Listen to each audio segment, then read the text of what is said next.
Hey everyone, I'm Peter Stories, here to guide you today. If you use this video to drift off to sleep, please tap like, hit subscribe, and drop a comment telling me where you're watching from and what time it is there. Now settle in, get cozy, and let yourself relax.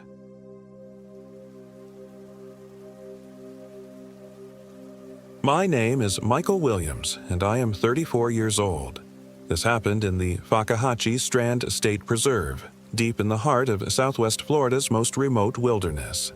The five of us worked together at Meridian Insurance in Fort Myers, and frankly, we were all burning out. Derek Chen, our team leader, had suggested the camping trip during one of those soul-crushing Monday morning meetings. "We need to reconnect as a team," he'd said, his perpetually optimistic smile stretched across his face like plastic wrap. "Get back to nature, unplug from the digital world." Sarah Gonzalez, our claims adjuster, had rolled her eyes. "Since when do you camp, Derek?" But even she seemed intrigued by the idea. We were all drowning in spreadsheets and client complaints, and the thought of 3 days away from fluorescent lights and ringing phones felt like salvation. Lisa Morgan, our newest hire fresh out of college, bounced in her seat with enthusiasm. "I've never been proper camping. This could be amazing." Her excitement was infectious, even to our resident cynic, James Parker, who grudgingly agreed to join us. That's how we found ourselves driving down State Road 29 on a humid Friday afternoon in October, our rental SUV packed with borrowed camping gear and enough supplies for a small expedition. Derek had chosen the Fakahatchee Strand because, as he put it, it's the real deal. None of that sanitized state park nonsense. This is where you really commune with nature. I should have paid more attention to the warning signs right from the start. As we turned onto the unmarked dirt road that Derek swore would lead us to the perfect camping spot, my phone lost signal completely. Not just weak bars, complete digital death. The others experienced the same thing within minutes. "That's the point," Derek laughed when Sarah complained. "Total disconnection. We're really doing this." The road grew narrower as we drove deeper into the preserve. Ancient cypress trees draped in Spanish moss formed a tunnel over our heads, blocking out most of the afternoon sun. The air grew thick and humid, carrying the smell of rotting vegetation and stagnant water. It was the kind of smell that seemed to coat the inside of your nostrils and stick there. James, who was driving, had to slow to a crawl as the dirt road became increasingly rutted and flooded. Our GPS had given up entirely, showing only a blue dot floating in digital void. "You sure about this, Derek?" he asked, knuckles white on the steering wheel as the SUV lurched through another muddy pothole. "Trust me," Derek said, consulting a hand-drawn map he'd gotten from a local guy who knows these swamps better than anyone. The paper looked ancient, marked with landmarks that seemed more like superstition than navigation. Witch's Hammock, Bone Creek, the Weeping Cypress. We finally stopped when the road simply ended, terminating at what looked like an impenetrable wall of vegetation. Derek assured us this was perfect. We'd hike in the final half-mile to reach the camping spot. As we shouldered our packs, I noticed how quickly the temperature seemed to drop once we left the vehicle. The swamp had its own microclimate, and it felt like stepping into something alive and hungry. The trail, if you could call it that, was little more than a game path winding between massive cypress knees and through knee-deep water that reflected the darkening sky like black glass. Lisa had brought her camera and kept stopping to photograph the otherworldly landscape, but I noticed her pictures weren't turning out right.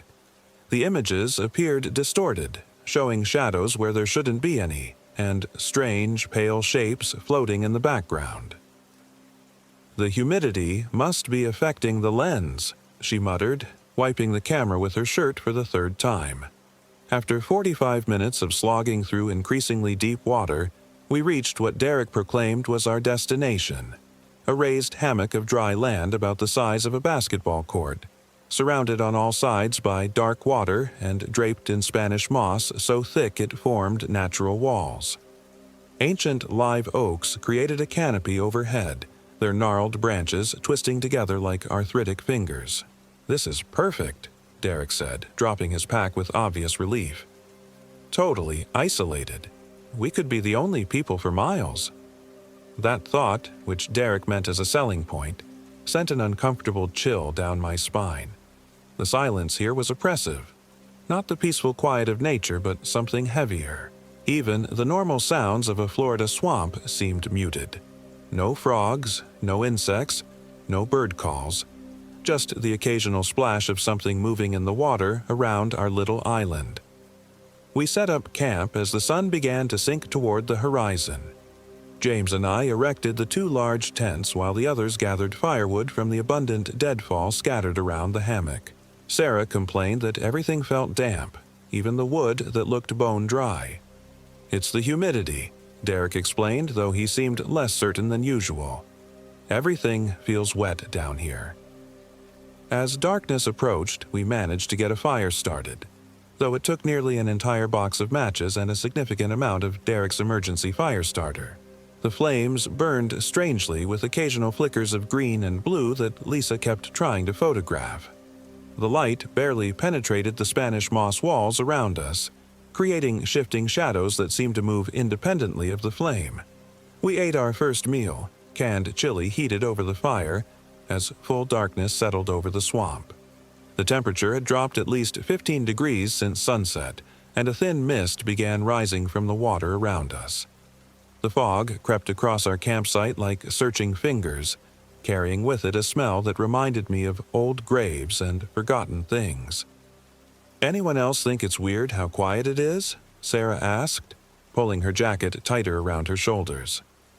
"I mean, this is a swamp. Shouldn't there be, I don't know, frogs or something?" James poked at the fire with a stick, sending sparks spiraling up into the moss-draped canopy. "Maybe we scared them off, all our noise and commotion." But I'd been thinking the same thing. The silence felt wrong, like the entire swamp was holding its breath. Even the water around us seemed unusually still, broken only by the occasional ripple that could have been a fish or something larger moving beneath the surface. Lisa had been quiet for most of the evening, staring into the fire with an expression I couldn't read. When Derek asked if she was okay, she startled as if waking from a dream. "I'm fine," she said quickly. "Just tired, I guess. It's been a long day." But something in her voice had changed, a flatness that hadn't been there before. When she looked up from the fire, her eyes seemed different too, distant, like she was looking through us rather than at us. We turned in early, exhaustion from the hike and the strange atmosphere weighing on all of us. Derek and James shared one tent, while Sarah, Lisa, and I took the larger one. As I lay in my sleeping bag, listening to the others settle in for the night, I couldn't shake the feeling that we were being watched. The mist had grown thicker, pressing against the tent walls like curious hands. Occasionally, I heard what sounded like footsteps in the water around our campsite. Slow, deliberate splashes that came from no identifiable direction. When I mentioned it to Sarah, she whispered back that she'd heard them too. "Probably just an alligator," she said, but her voice carried no conviction. I must have dozed off eventually because I woke to the sound of the tent zipper being opened. Checking my watch, I saw it was just past 2 a.m. In the dim light filtering through the tent fabric, I could see Lisa's sleeping bag was empty, unzipped from the inside. "Lisa?" I whispered, but got no response from either Sarah or the missing woman. Concerned, I slipped out of my sleeping bag and quietly unzipped the tent flap. The campsite was bathed in an eerie silver light from the full moon filtering through the Spanish moss, creating a maze of shadows and pale illumination. The fire had burned down to glowing coals, casting barely enough light to see by. Lisa stood at the edge of our hammock, her back to me, perfectly still. She was staring out into the dark water, and something about her posture made my skin crawl. Too rigid, too unnatural. "Lisa?" I called softly, not wanting to wake the others. "Everything okay?" She didn't turn around, didn't acknowledge my voice at all. I stepped closer, my bare feet squelching in the damp earth. As I got within a few feet of her, I could see she was trembling slightly, but it wasn't from cold. It was something else entirely. "Hey," I said, reaching out to touch her shoulder. The moment my hand made contact, she spun around with inhuman speed. What I saw in the moonlight nearly stopped my heart. It was Lisa's face, but wrong in every possible way. Her skin had taken on a grayish pallor, and her eyes reflected the moonlight like an animal's. But worst of all was her smile. Too wide, stretching far beyond what human facial muscles should allow, revealing teeth that seemed sharper than they should be. "Michael," she said, and her voice was Lisa's voice, but underneath it was something else, something that made my teeth ache to hear it. "Isn't it beautiful here? So peaceful, so quiet?" I stumbled backward, my mind struggling to process what I was seeing. "Lisa, what? What's wrong? Are you feeling sick?" She tilted her head at an angle that was just slightly too far, like a bird studying something interesting. "Nothing's wrong, Michael. Everything's perfect. We should stay here forever. All of us. Together." The way she said "together" made my blood freeze. There was a hunger in it, a promise of something terrible. I backed toward the tents, never taking my eyes off her. I think maybe you're sleepwalking.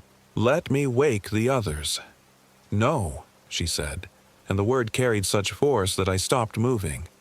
"Don't wake them. Not yet. They're having such lovely dreams." I could hear movement in the water around us now, slow and deliberate. Ripples caught the moonlight as something large moved beneath the surface, circling our little island like a shark. "Lisa, please," I whispered, "come back to the tent. You're scaring me." She laughed, and the sound was like breaking glass. "Scaring you? Oh, Michael, you have no idea what fear is. But you will. We all will." That's when I noticed her feet. She was standing ankle-deep in the swamp water, but she wasn't sinking.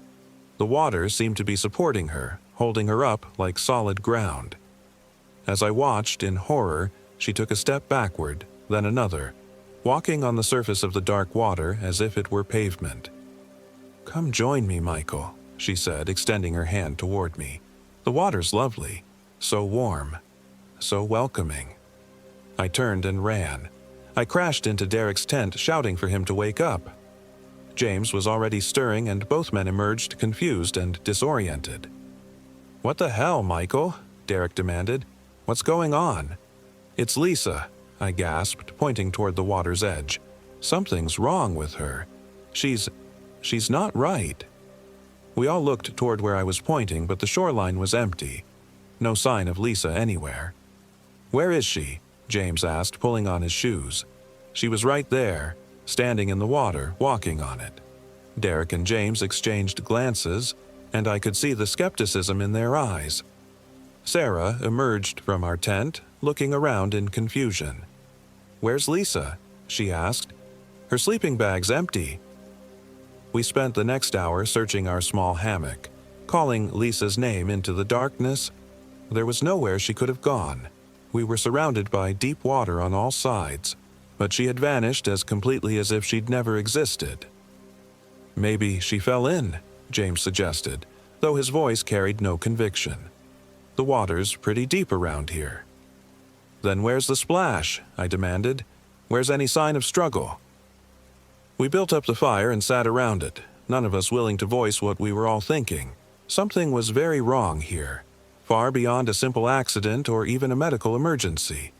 The atmosphere itself felt malevolent, pressing down on us like a physical weight.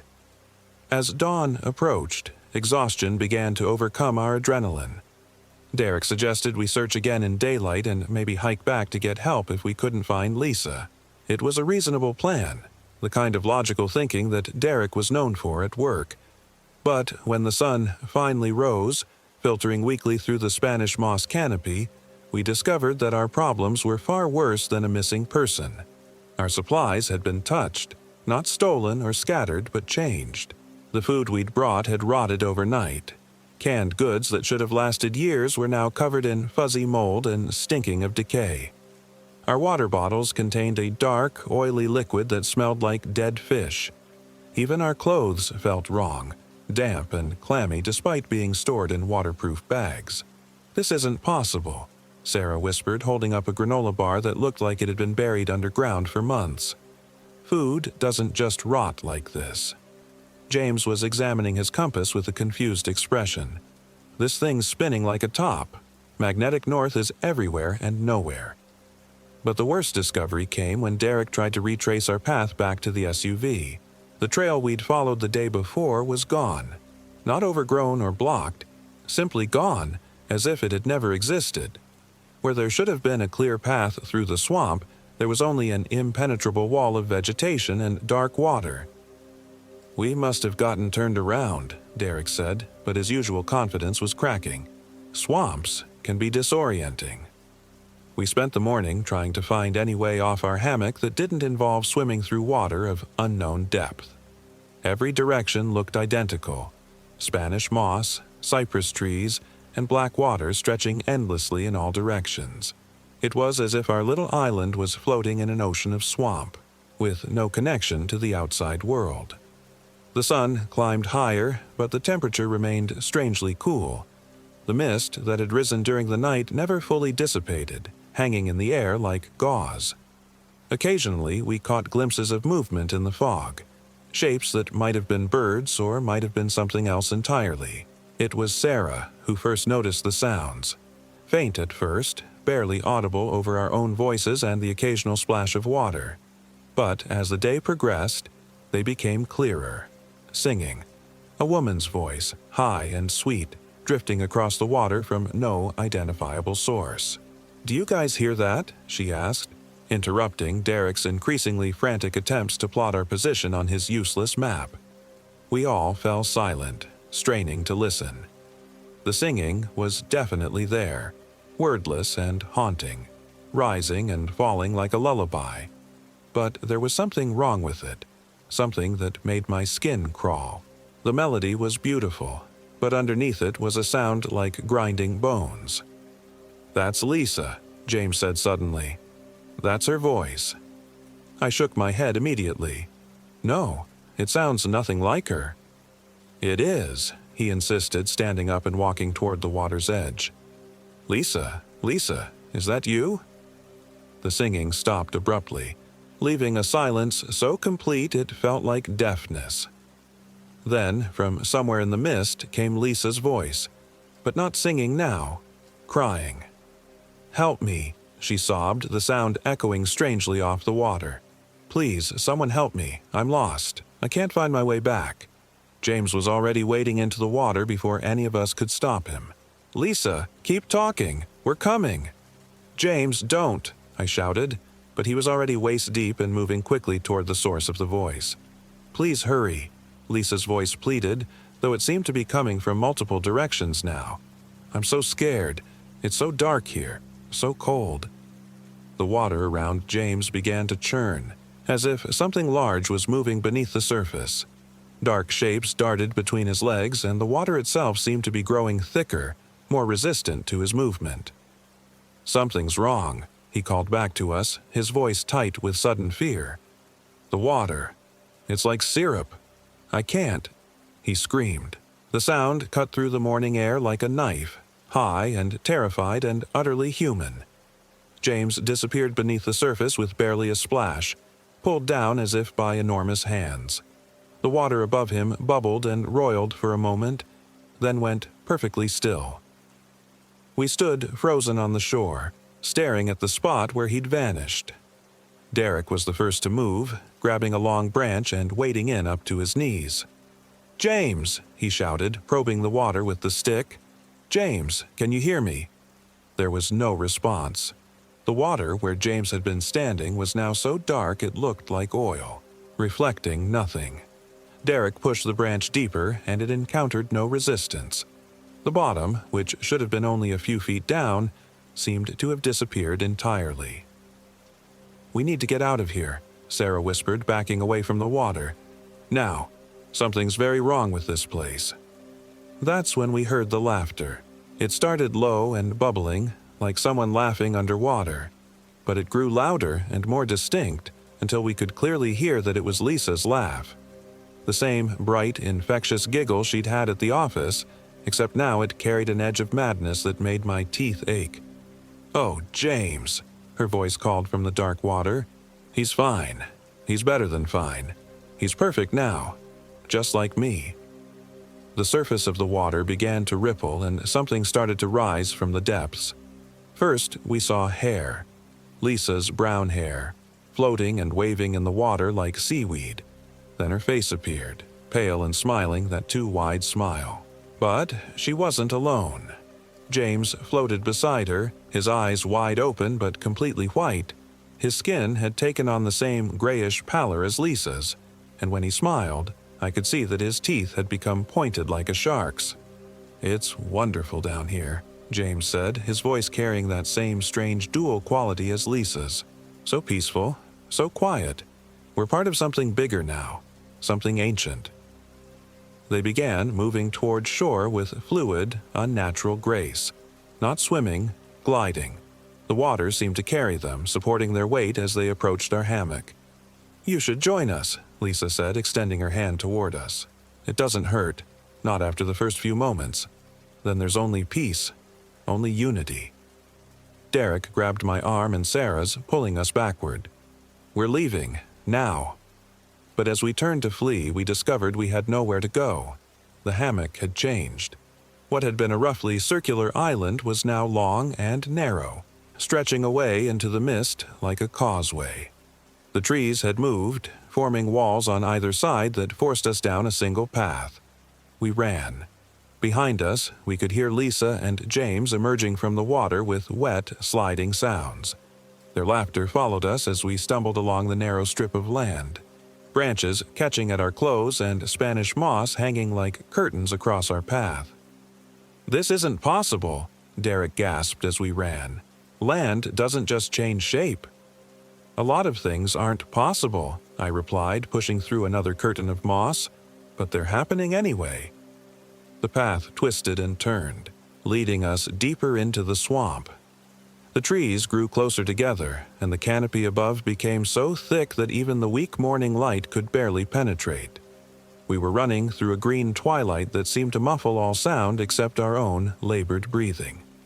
Sarah was the first to notice that we weren't alone on the path. Figures moved between the trees, keeping pace with us but staying just outside our vision. When we stopped to catch our breath, they stopped too. When we resumed running, they followed. "Who are they?" Sarah whispered, pressing close to Derek and me. I tried to focus on one of the figures, but the moment I looked directly at it, it seemed to dissolve into shadow and Spanish moss. Only in my peripheral vision could I make out human shapes, moving with the same fluid grace as Lisa and James. "Don't look at them," I said. "Just keep moving." The path eventually opened into another clearing, this one larger than our original campsite. But this wasn't natural land. It was a small island completely covered with bones. Human bones, picked clean and bleached white by time and weather.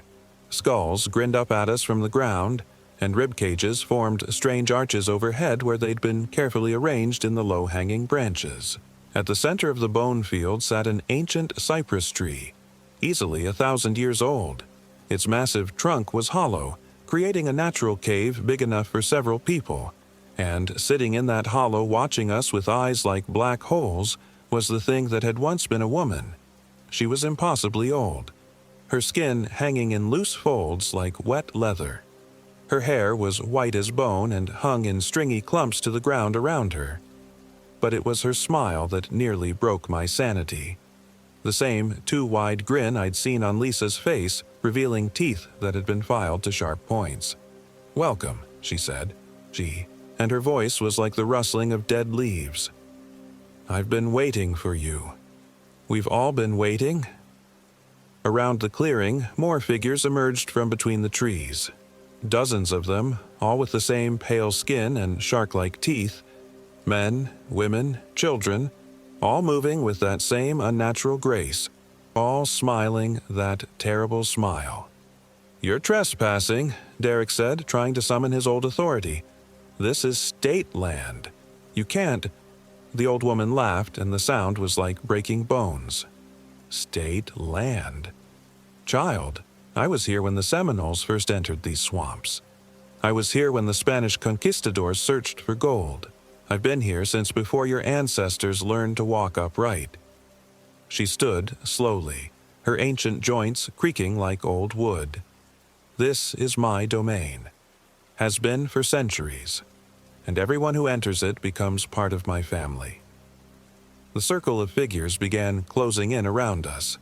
I could see now that they weren't all recent additions to her family.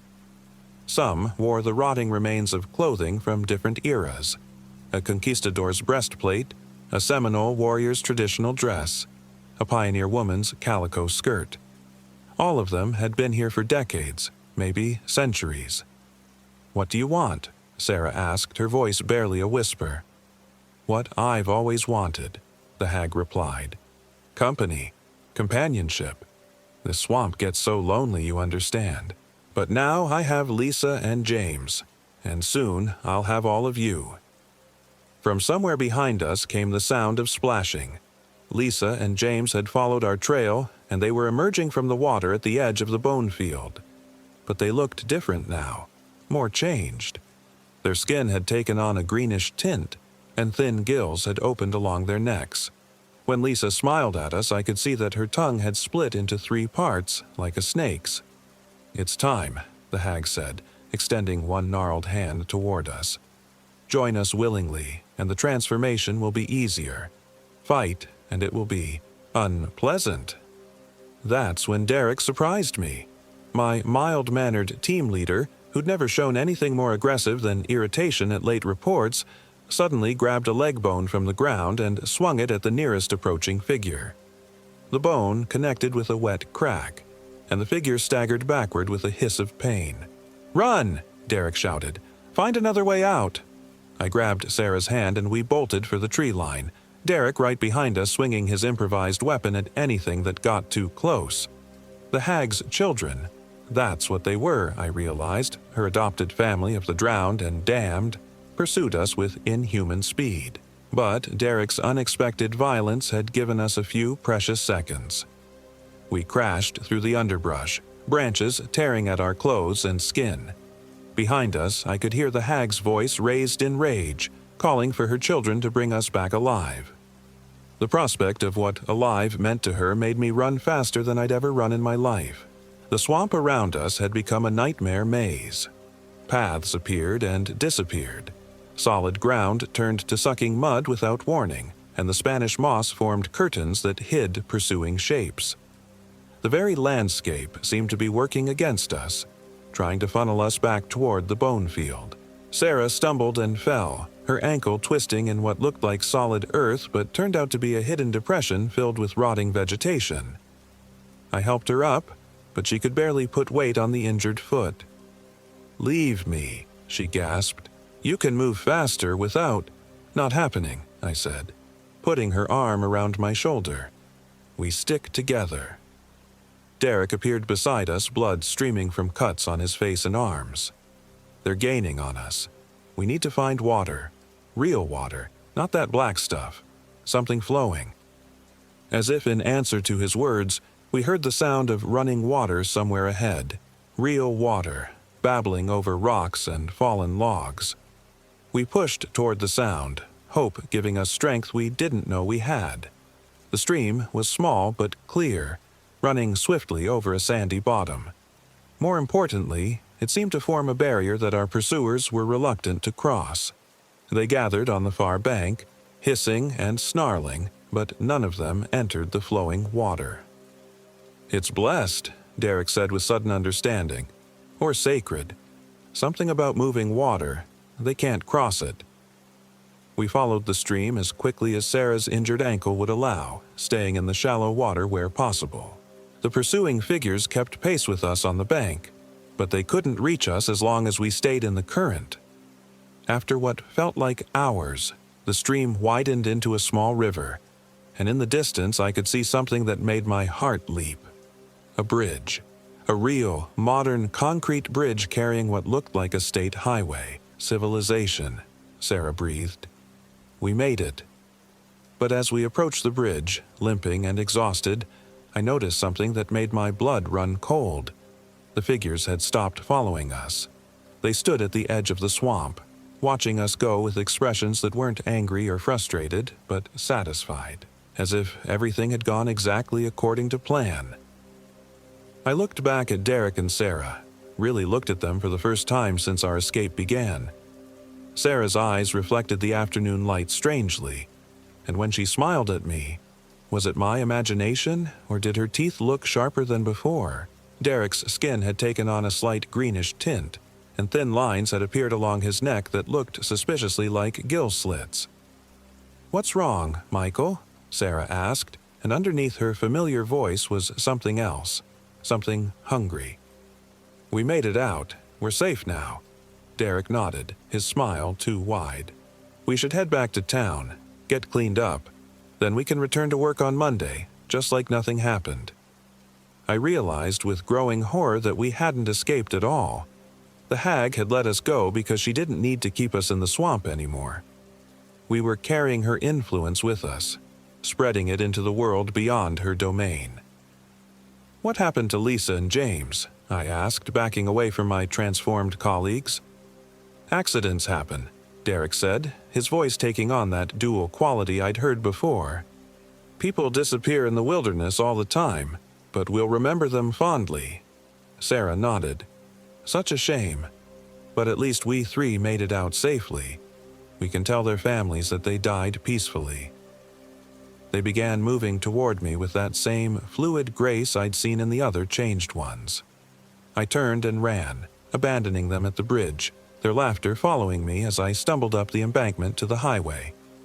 A state trooper found me 3 hours later, dehydrated and babbling about swamp witches and possessed co-workers. They searched the Fakahatchee Strand for days, but found no trace of my 4 colleagues or our campsite. The official report concluded that they had drowned in an accidental boating mishap, their bodies lost in the vast swamp. I was treated for exposure and exhaustion, then released with a recommendation for psychiatric counseling. The doctors attributed my hallucinations to dehydration and stress, and I was happy to let them believe that. But I know the truth. 3 weeks after our return, Derek and Sarah came back to work. They seemed perfectly normal to everyone else, maybe a little quieter than before, but that was attributed to grief over their lost colleagues. Only I could see the wrongness in them, the predatory gleam in their eyes when they thought no one was looking. They never pressed me about what happened in the swamp. They didn't need to. They knew I wouldn't be believed, and they were right. Who would believe such a story? Swamp witches and possession? Ancient entities claiming territory in state preserves? It sounds like the ravings of a madman. But I've been watching them, Derek and Sarah, and I've noticed things. The way they never eat lunch anymore, claiming they're on special diets. The way they avoid running water, won't even take showers, preferring baths. The way other employees have started acting strangely after spending time alone with them, their eyes taking on that same reflective quality. The influence is spreading, just as the hag intended. Soon, she'll have agents throughout the company, throughout the city, and from there, who knows how far her reach will extend. I've been making preparations, researching flowing water, blessed ground, anything that might serve as protection. I know they'll come for me eventually. I'm the only one who knows what they really are, what they're really doing. Sometimes, late at night, I can hear singing drifting through my apartment windows. The same wordless lullaby I heard in the swamp, growing stronger every day. And I know that somewhere in the Fakahatchee Strand, the ancient hag is smiling her too wide smile, satisfied with how well her family is growing. The worst part is the dreams. Every night I see the bone field and the hollow tree, and the old woman beckoning me home. She calls to me in Lisa's voice, in James's voice, promising peace and unity, and an end to the loneliness that gnaws at my soul. Some nights the promise almost sounds appealing, but I remember the taste of fear, the sick realization that my friends weren't my friends anymore. I remember the wrongness of their transformed flesh and the hunger in their eyes. and I know that whatever piece the hag offers comes at a price too terrible to pay. So I wait, and I watch, and I prepare, because sooner or later they'll make their move. Derek and Sarah and all the others they've changed will come for me, and when they do, I'll be ready. At least, I hope I will. The singing is getting louder.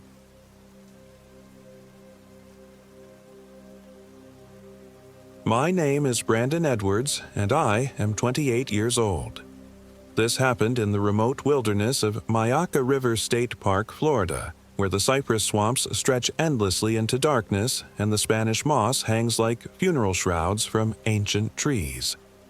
I should have listened to my gut when Kevin suggested we take that unmarked trail deeper into the park. Should have turned back when Tyler started acting strange after we made camp. Should have run when I found Sarah's sleeping bag empty but unzipped from the inside, with no footprints leading away. But I'm getting ahead of myself. It was supposed to be a simple weekend camping trip, just the four of us getting away from our soul-crushing office jobs at the insurance company in Tampa. Kevin King, our self-appointed wilderness expert despite having grown up in suburbia.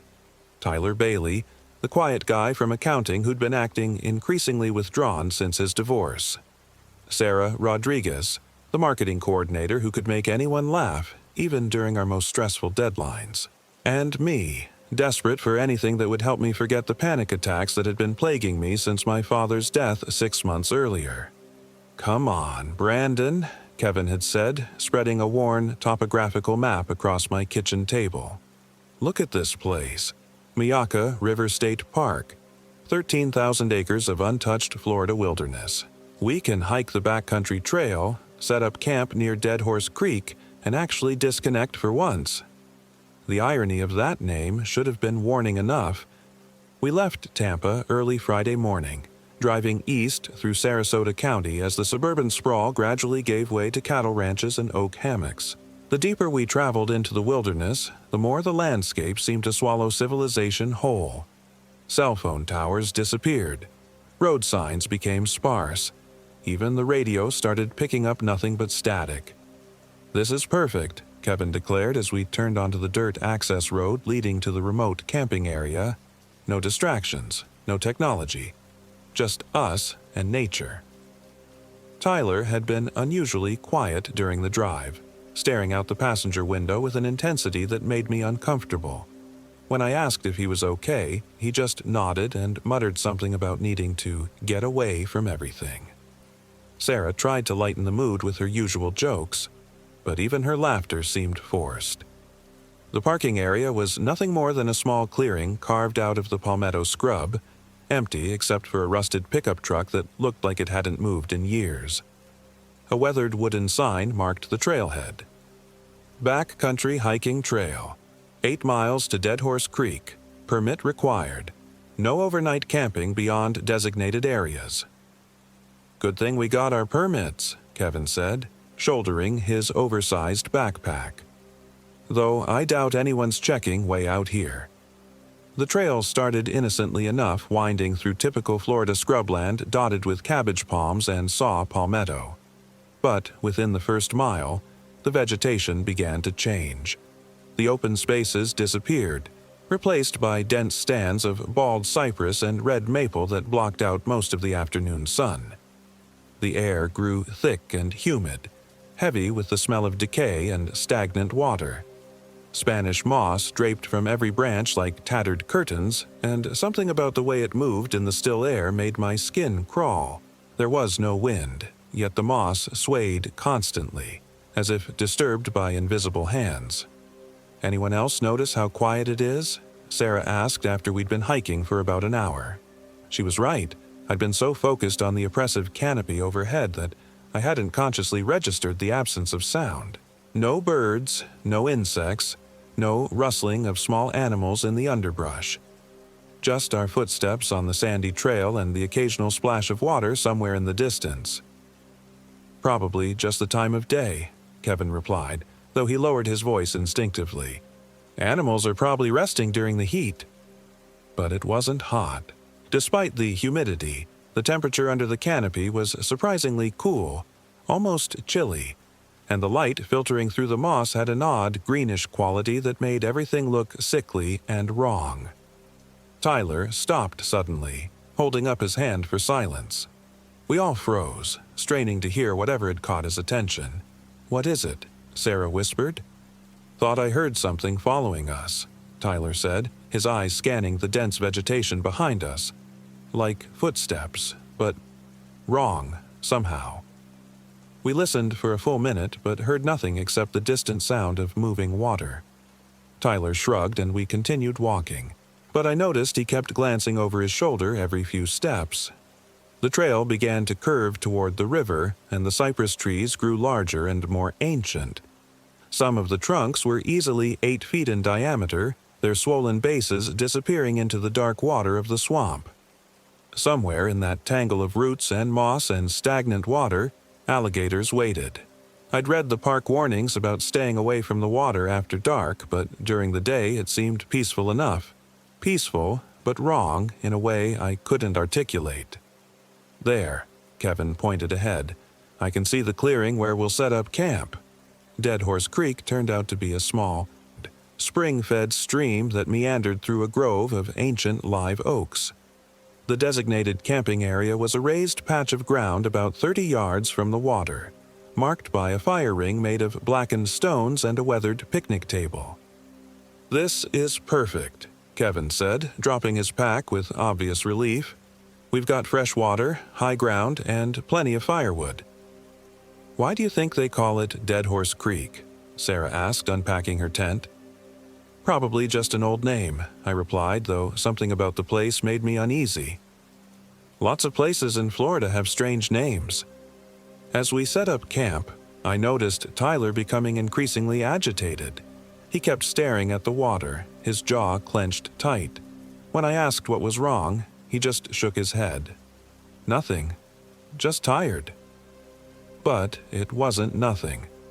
I'd known Tyler for 3 years, and I'd never seen him like this. His usually neat appearance was disheveled. His eyes were bloodshot, and he moved with a jerky, unnatural rhythm that reminded me of a marionette being controlled by an inexperienced puppeteer.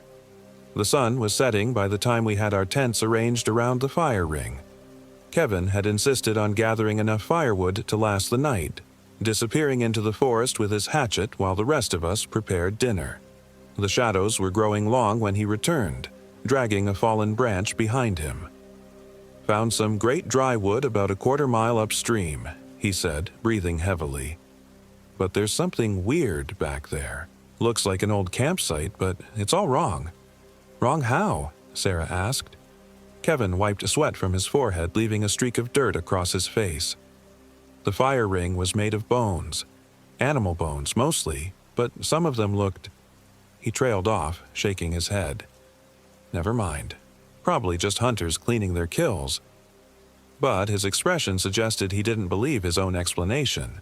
As darkness fell, our small fire became an island of light in an ocean of impenetrable black. The flames cast dancing shadows on the surrounding trees, making the Spanish moss look like grasping fingers. And still, the silence was absolute.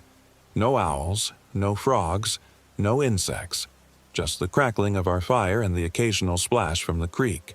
"Anyone else feel like we're being watched?" Sarah asked, pulling her jacket tighter around her shoulders. I'd been having the same feeling for the past hour, like invisible eyes were studying us from the darkness beyond our firelight.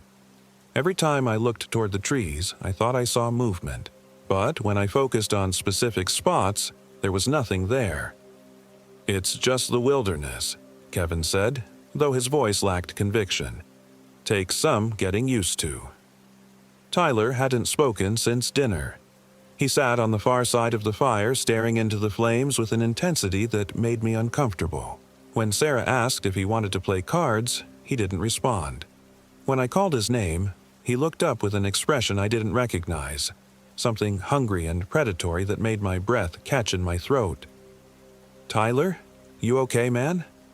The expression vanished, replaced by confusion. "What? Yeah, I'm fine. Just thinking." But he wasn't fine. Something was fundamentally wrong with Tyler, and it was getting worse. We tried to maintain normal conversation, sharing work gossip and planning hiking routes for the next day, but the oppressive atmosphere made everything feel forced.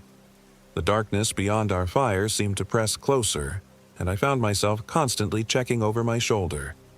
Around 10 o'clock, Kevin announced he was going to turn in. "Long day tomorrow if we want to hike to the observation tower." Sarah and I followed suit, leaving Tyler sitting by the fire. As I zipped up my tent, I could see his silhouette through the fabric, still as a statue, still staring into the flames. I'd never suffered from claustrophobia before, but something about being enclosed in my small tent made my chest feel tight. The nylon walls seemed to press inward with each breath, and the sound of my own heartbeat was deafeningly loud.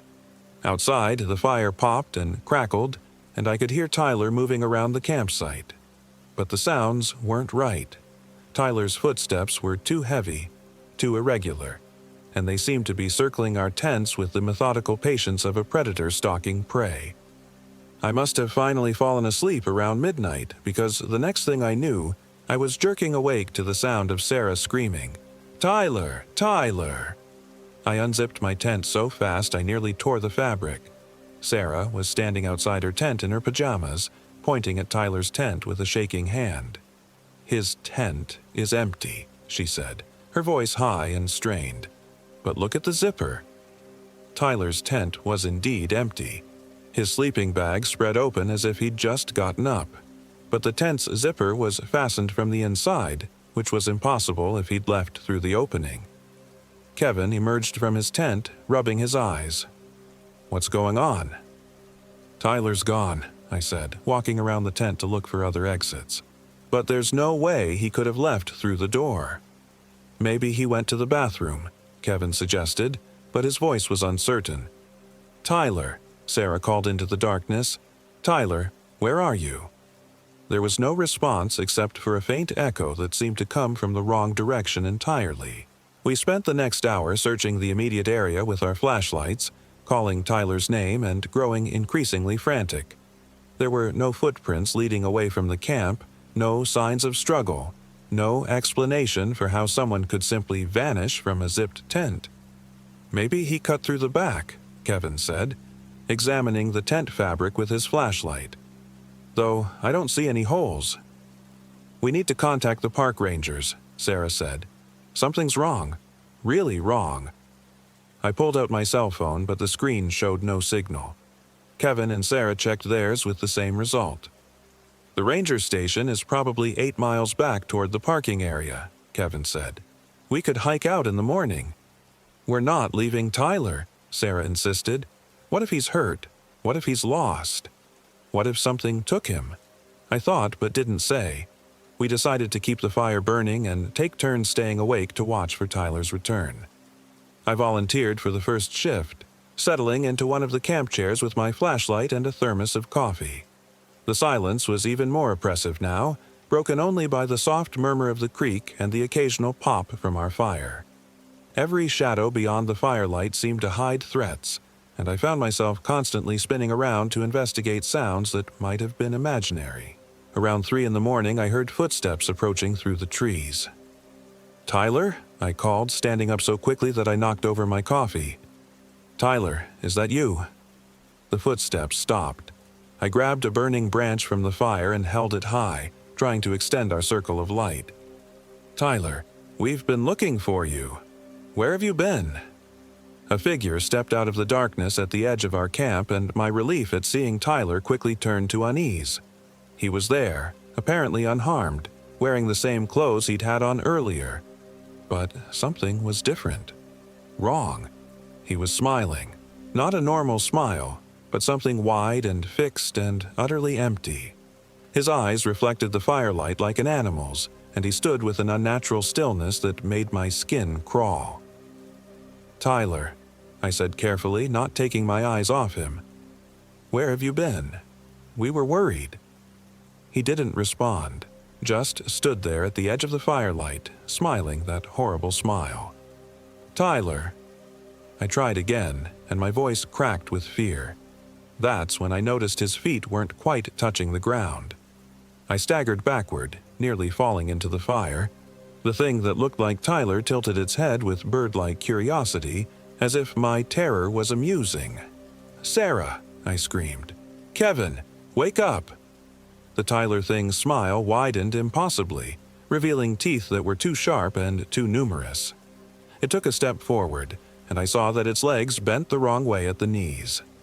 Sarah and Kevin burst out of their tents just as the creature lunged toward me. I dove to one side, rolling away from the fire, and heard Kevin shout something unintelligible. When I looked up, the thing was gone. "What happened?" Sarah demanded, her flashlight beam sweeping frantically across the campsite. "Where's Tyler?" "That wasn't Tyler," I said, my voice shaking.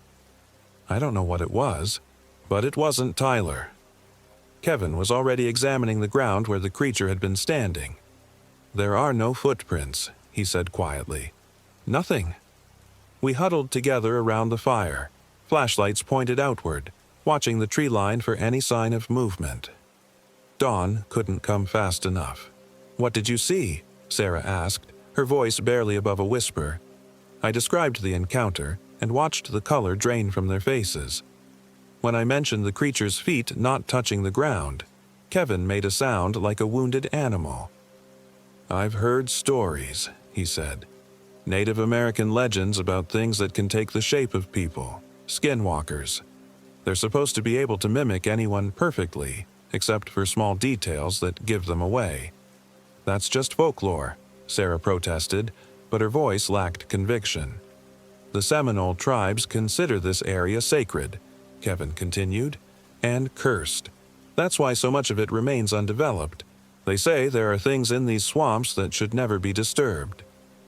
"So, what happened to the real Tyler?" I asked.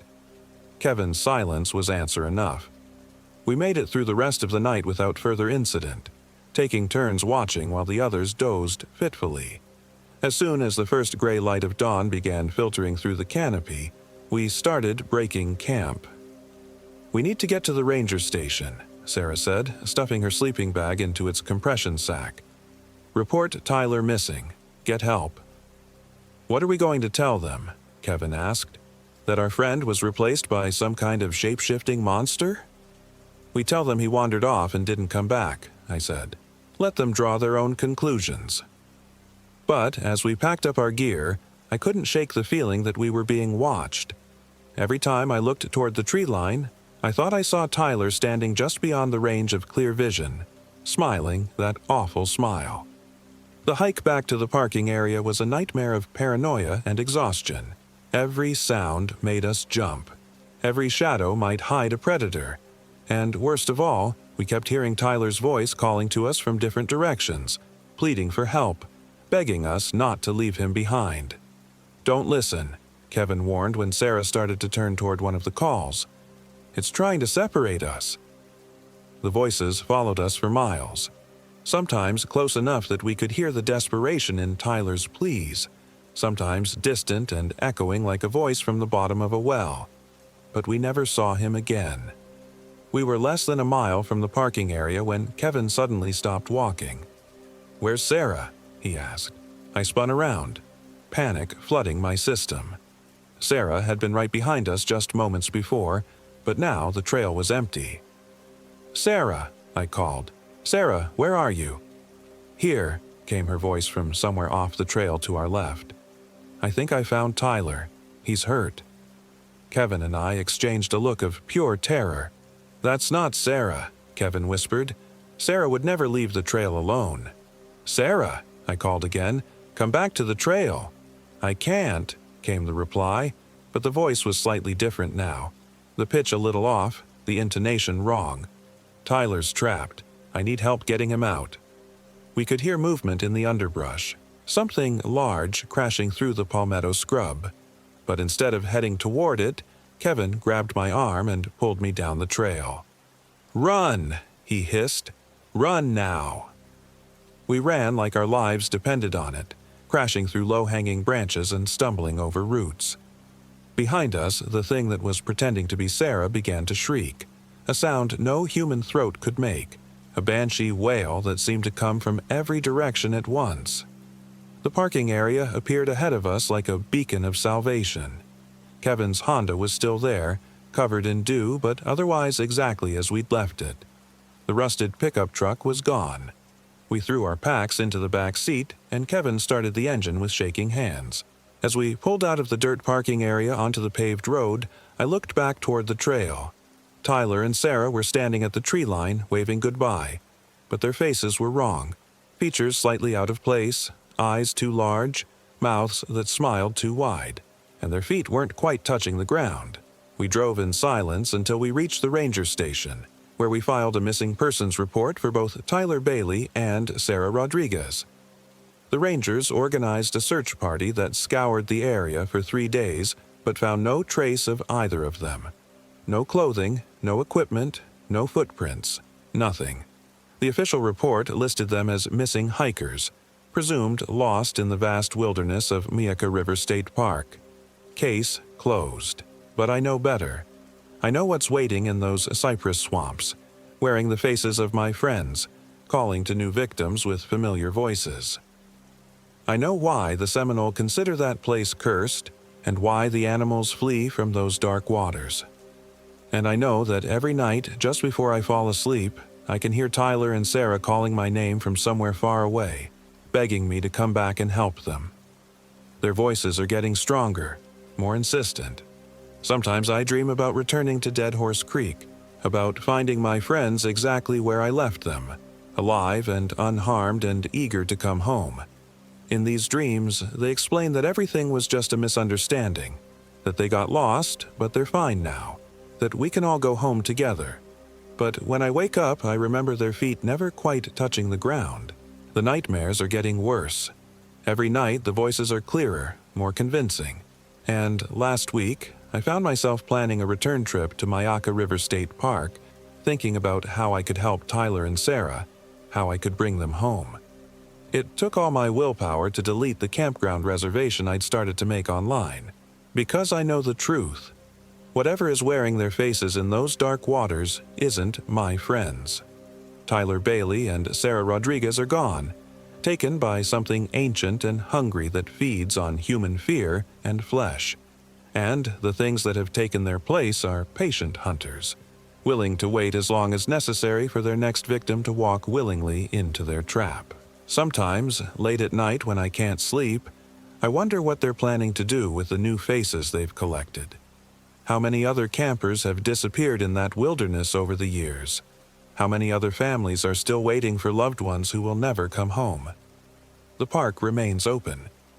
The trails are still marked on the maps, and somewhere in the cypress swamps near Dead Horse Creek, patient predators wait in the bodies of the dead, calling to the living with voices that sound exactly like the people they've consumed. I think about posting warnings online, about finding ways to keep other hikers away from that cursed place. But who would believe me? And more importantly, who's to say the skinwalkers haven't already spread beyond the boundaries of the park, wearing new faces, hunting in new places? Last month, I saw Tyler at a coffee shop downtown. He looked exactly the same as he had that night by the fire. Same clothes, same expression, same empty smile. When our eyes met across the crowded cafe, he waved and started walking toward me.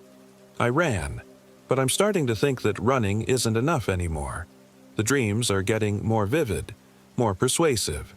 And sometimes when I look in the mirror, I see my own face looking back at me with Tyler's empty smile. I think they're coming for me. Wearing faces I trust, speaking with voices I love. And the worst part is that some small, desperate part of me wants to believe them when they tell me everything will be okay if I just come back to the creek. After all, Tyler and Sarah are my friends. They would never hurt me. Would they?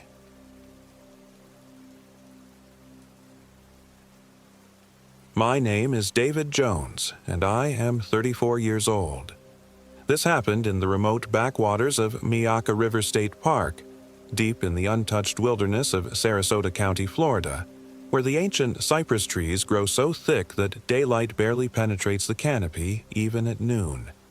I should have known something was wrong when my GPS started glitching the moment we turned off State Road 72 onto the unmarked dirt road that led to our campsite. The screen flickered between showing our location and displaying nothing but static gray. But I was too excited about our weekend getaway to pay much attention to the warning signs. My girlfriend Sarah Rodriguez and I had been planning this trip for months. We both worked grueling hours at the accounting firm downtown, and the stress was eating us alive. Sarah had found this supposedly pristine camping spot through some obscure hiking forum, a place called Devil's Elbow, where the Miyaka River bends so sharply it nearly touches itself, creating a small peninsula of high ground surrounded by murky water and endless marshland. "The isolation will be perfect," Sarah had said, her dark eyes sparkling with anticipation. "No cell towers, no tourists, just us and nature." Sarah was always the adventurous one in our relationship. Where I preferred the safety of marked trails and established campgrounds, she craved the unknown. Her backpack was loaded with survival gear, water purification tablets, and enough emergency supplies to last a week. Mine contained mostly snacks and a portable phone charger that would prove utterly useless. The dirt road seemed to go on forever, winding deeper into the swampland. Ancient live oaks draped with Spanish moss created a tunnel of shadows overhead. The air grew thick and humid, carrying the smell of decay and stagnant water. I had to slow the car to a crawl as the road became little more than 2 tire tracks separated by a ridge of weeds. "Are you sure this is right?" I asked, wiping sweat from my forehead despite the air conditioning running full blast. Sarah consulted the hand-drawn map she'd printed from the forum. "According to this, we should reach the parking area in about another mile. Then it's a 2-mile hike to the campsite." "A hand-drawn map from an internet stranger," I muttered. What could go wrong? She punched my shoulder playfully. "Live a little, David. When's the last time we did something spontaneous?"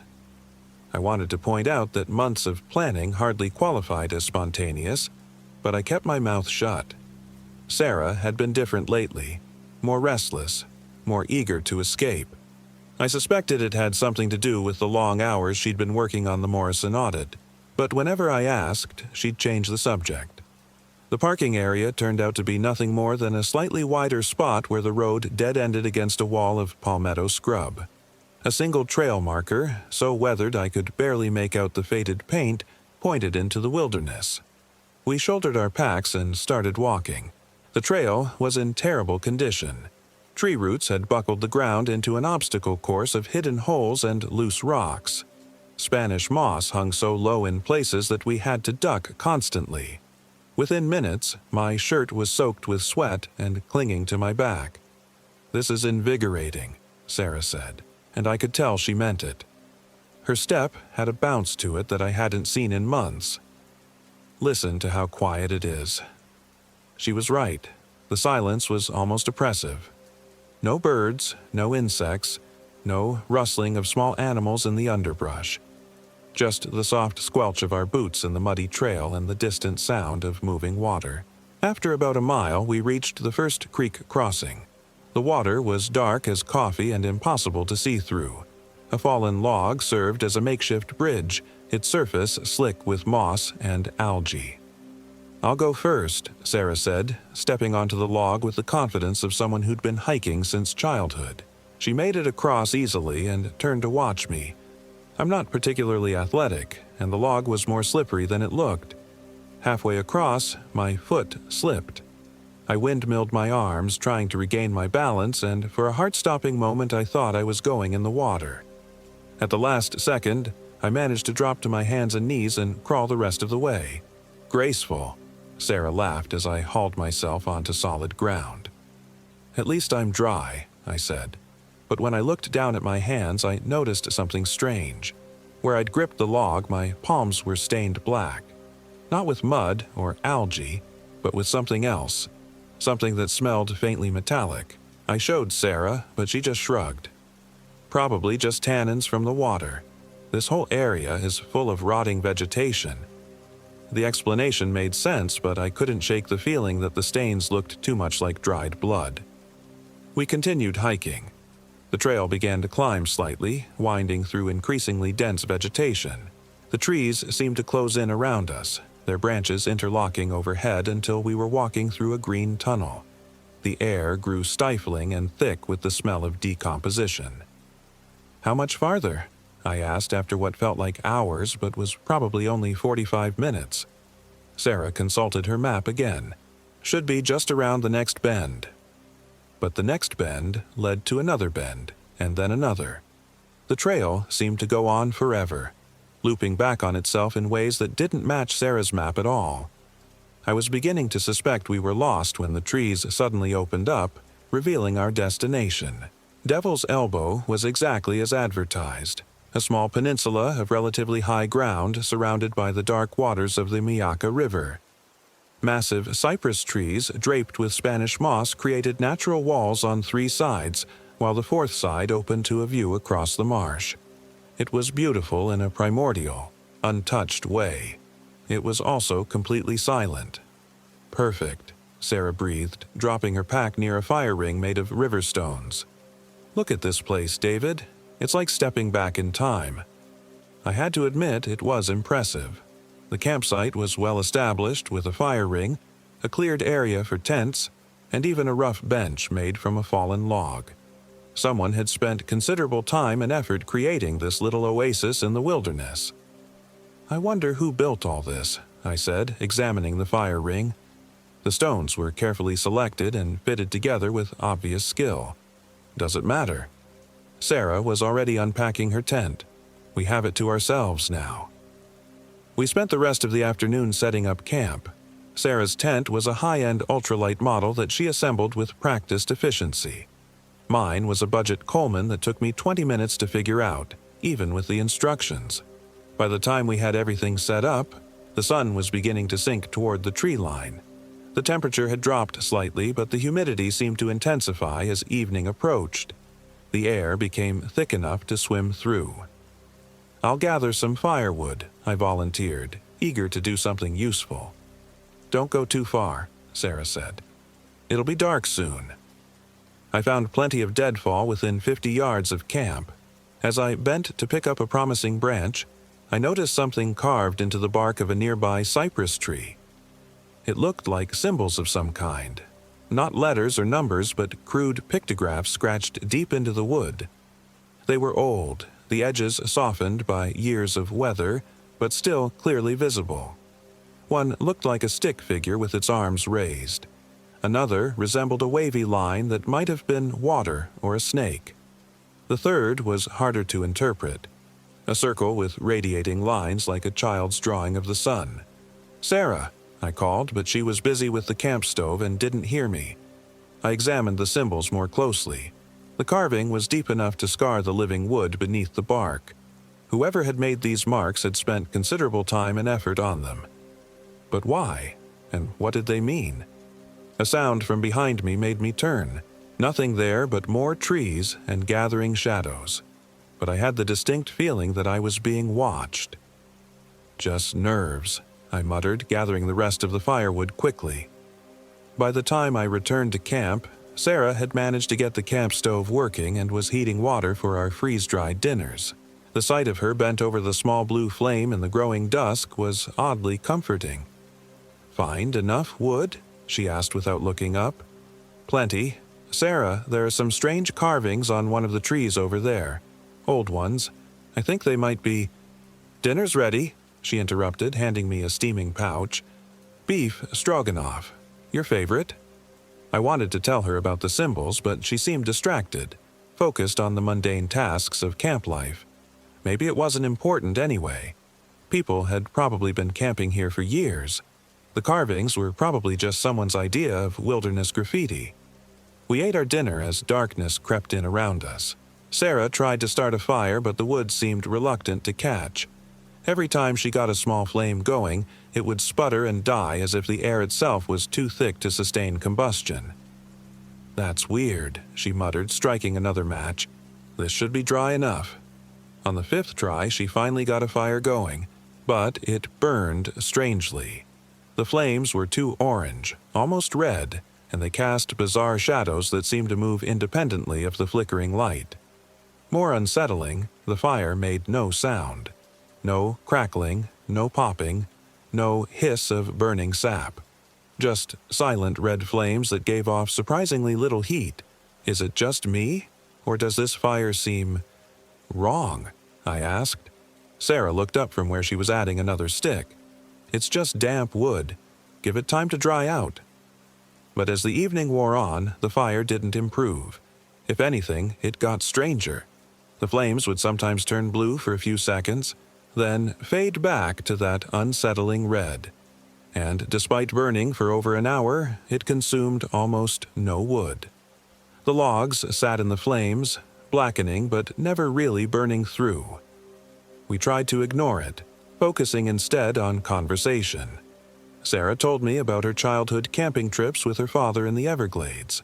I shared stories about my own family's disastrous attempts at outdoor recreation. But underneath our forced cheerfulness, I could sense a growing unease. The sounds of the swamp should have grown louder as night fell. The calls of night birds, the splash of feeding fish, the rustle of nocturnal animals. Instead, the silence deepened. It was as if every living thing for miles around had simply vanished. "Where are all the mosquitoes?" Sarah asked suddenly. She was right. We'd prepared for clouds of insects, brought enough repellent to drown ourselves in DEET. But there wasn't a single mosquito in sight. No gnats, no flies, no spider webs catching the firelight. Nothing. "Maybe the smoke is keeping them away," I suggested, though I knew that didn't make sense. The fire was producing almost no smoke, and even if it were, it shouldn't have cleared out every insect within miles. We went to bed early, partly from exhaustion, and partly because the oppressive silence was making us both nervous. Sarah kissed me goodnight and retreated to her tent. I lay in my sleeping bag, listening to the sound of my own breathing and the strange silence beyond the thin nylon walls. Sleep came eventually, but it was restless and full of dark dreams. I dreamed of being underwater, surrounded by grasping hands that reached up from the muddy bottom. I dreamed of symbols carved into my skin, bleeding in the red firelight. I dreamed of Sarah calling my name from somewhere far away, her voice distorted and wrong. I woke with a gasp to find my sleeping bag soaked with sweat. According to my watch, it was 3:17 a.m. The fire had died down to glowing coals, casting barely enough light to see the outline of Sarah's tent a few feet away. That's when I noticed something that made my blood freeze. Sarah's tent was open. The zipper was pulled all the way down, and the fabric flap hung loose in the still air. But it was zipped from the inside. "Sarah," I whispered. No answer. I fumbled for my flashlight and crawled out of my sleeping bag. The night air was surprisingly cold, raising goosebumps on my arms. I aimed the beam at Sarah's tent and called her name again, louder this time. Still no answer. Heart pounding. I approached her tent and peered inside. Her sleeping bag was empty, unzipped from the inside, just like the tent. But all her gear was still there. Her backpack, her clothes, even her boots. "Sarah!" I shouted, no longer caring about disturbing the silence. My voice echoed across the water and died without response. I grabbed my own boots and shoved my feet into them, then began searching the campsite with my flashlight. No sign of her. No footprints in the soft earth around the fire ring. No indication of where she might have gone, or why. I expanded my search, following the beam of my flashlight in wider and wider circles around our camp. The darkness beyond the small cone of light seemed absolute, as if the world simply ceased to exist 10 feet away from me. "Sarah, where are you?" My voice cracked with fear now. People didn't just vanish from locked tents. There had to be an explanation. Maybe she'd gotten up to use the bathroom and gotten disoriented in the dark. Maybe she was playing some kind of practical joke, though that would be completely unlike her. I was about to give up and wait for dawn when I heard it. A soft splashing from the direction of the river. I hurried toward the sound, my flashlight beam dancing ahead of me. At the water's edge, I stopped and listened. The splashing came again, somewhere out in the dark water. Too rhythmic to be a fish or alligator, like someone swimming. "Sarah, is that you?" The splashing stopped immediately. I aimed my flashlight across the water, but the beam wasn't powerful enough to penetrate more than 20 feet into the darkness. The river surface was like black glass, reflecting nothing. "Sarah, if you're out there, please answer me." A shape moved in the water, just at the edge of my vision. Something pale that broke the surface for a moment and then disappeared. My heart leaped. She was swimming. But why? And why wouldn't she answer? I called her name again and again, but the only response was silence. Eventually, the cold drove me back to the fire ring. I built up the coals into a proper blaze, more for comfort than warmth, and settled down to wait for dawn. She would come back, I told myself. She had to. People didn't just disappear into thin air. There was a logical explanation for everything. There always was. Maybe she'd gotten up early to watch the sunrise from a better vantage point. Maybe she'd gone for a midnight swim and hadn't heard me calling. Maybe she was somewhere nearby, just out of earshot, and would return any minute with a perfectly reasonable explanation. But as the hours crawled by and the fire burned its way through my entire supply of wood, doubt began to gnaw at me. The silence remained absolute. Nothing moved beyond the circle of firelight. And Sarah didn't come back. Dawn broke gray and humid, filtered through the heavy canopy until it seemed more like dusk than morning. I had dozed fitfully in my chair by the dead fire, jolting awake every few minutes to scan the campsite for any sign of Sarah's return. She wasn't there. In the pale morning light, I could see that our campsite looked different somehow. The fire ring seemed older, the stones more weathered.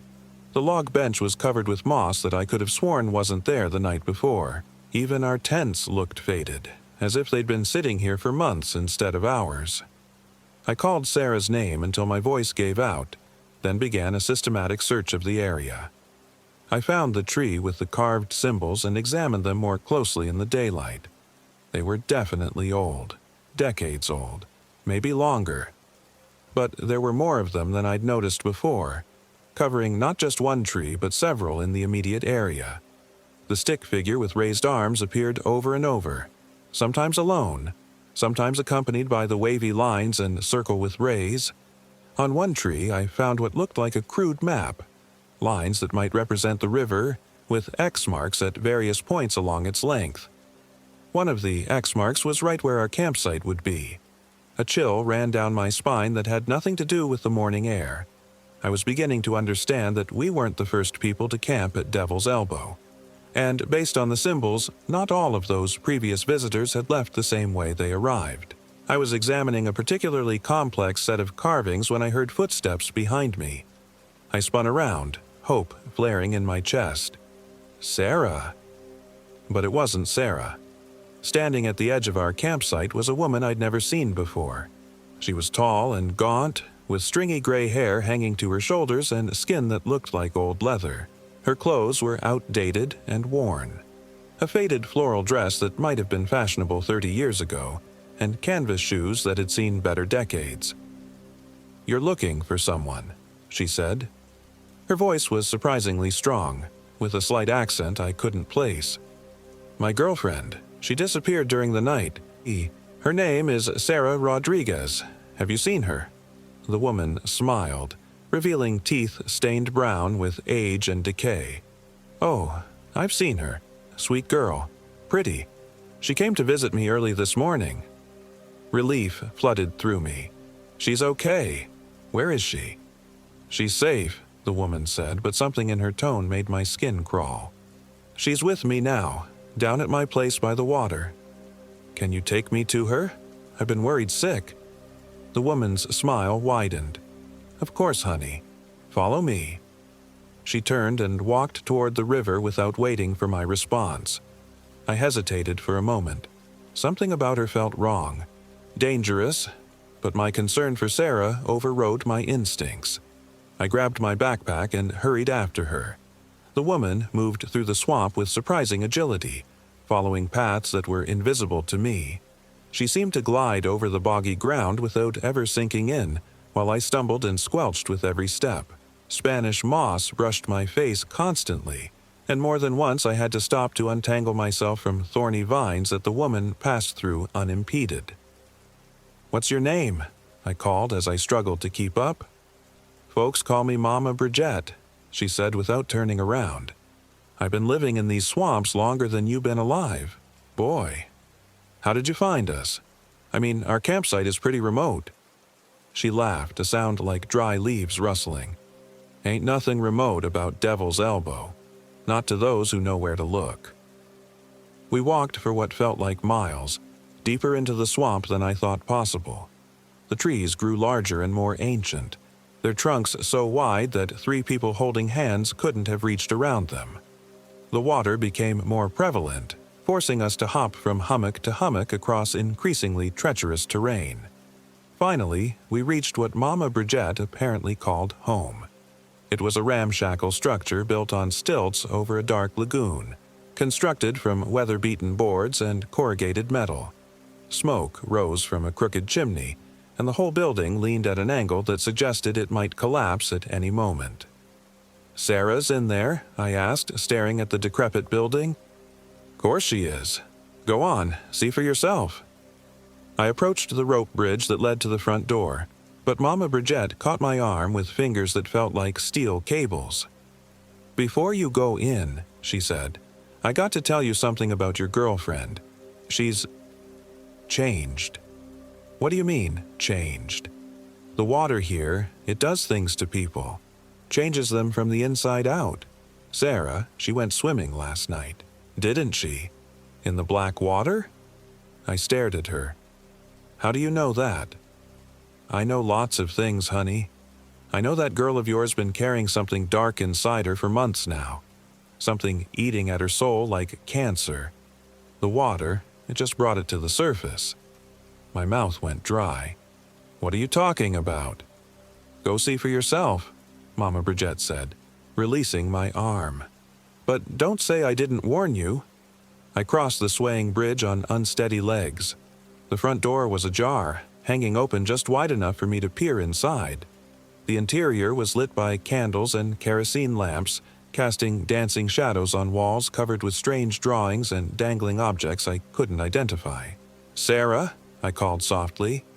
"David?" Her voice came from somewhere in the back of the building. "Is that you?"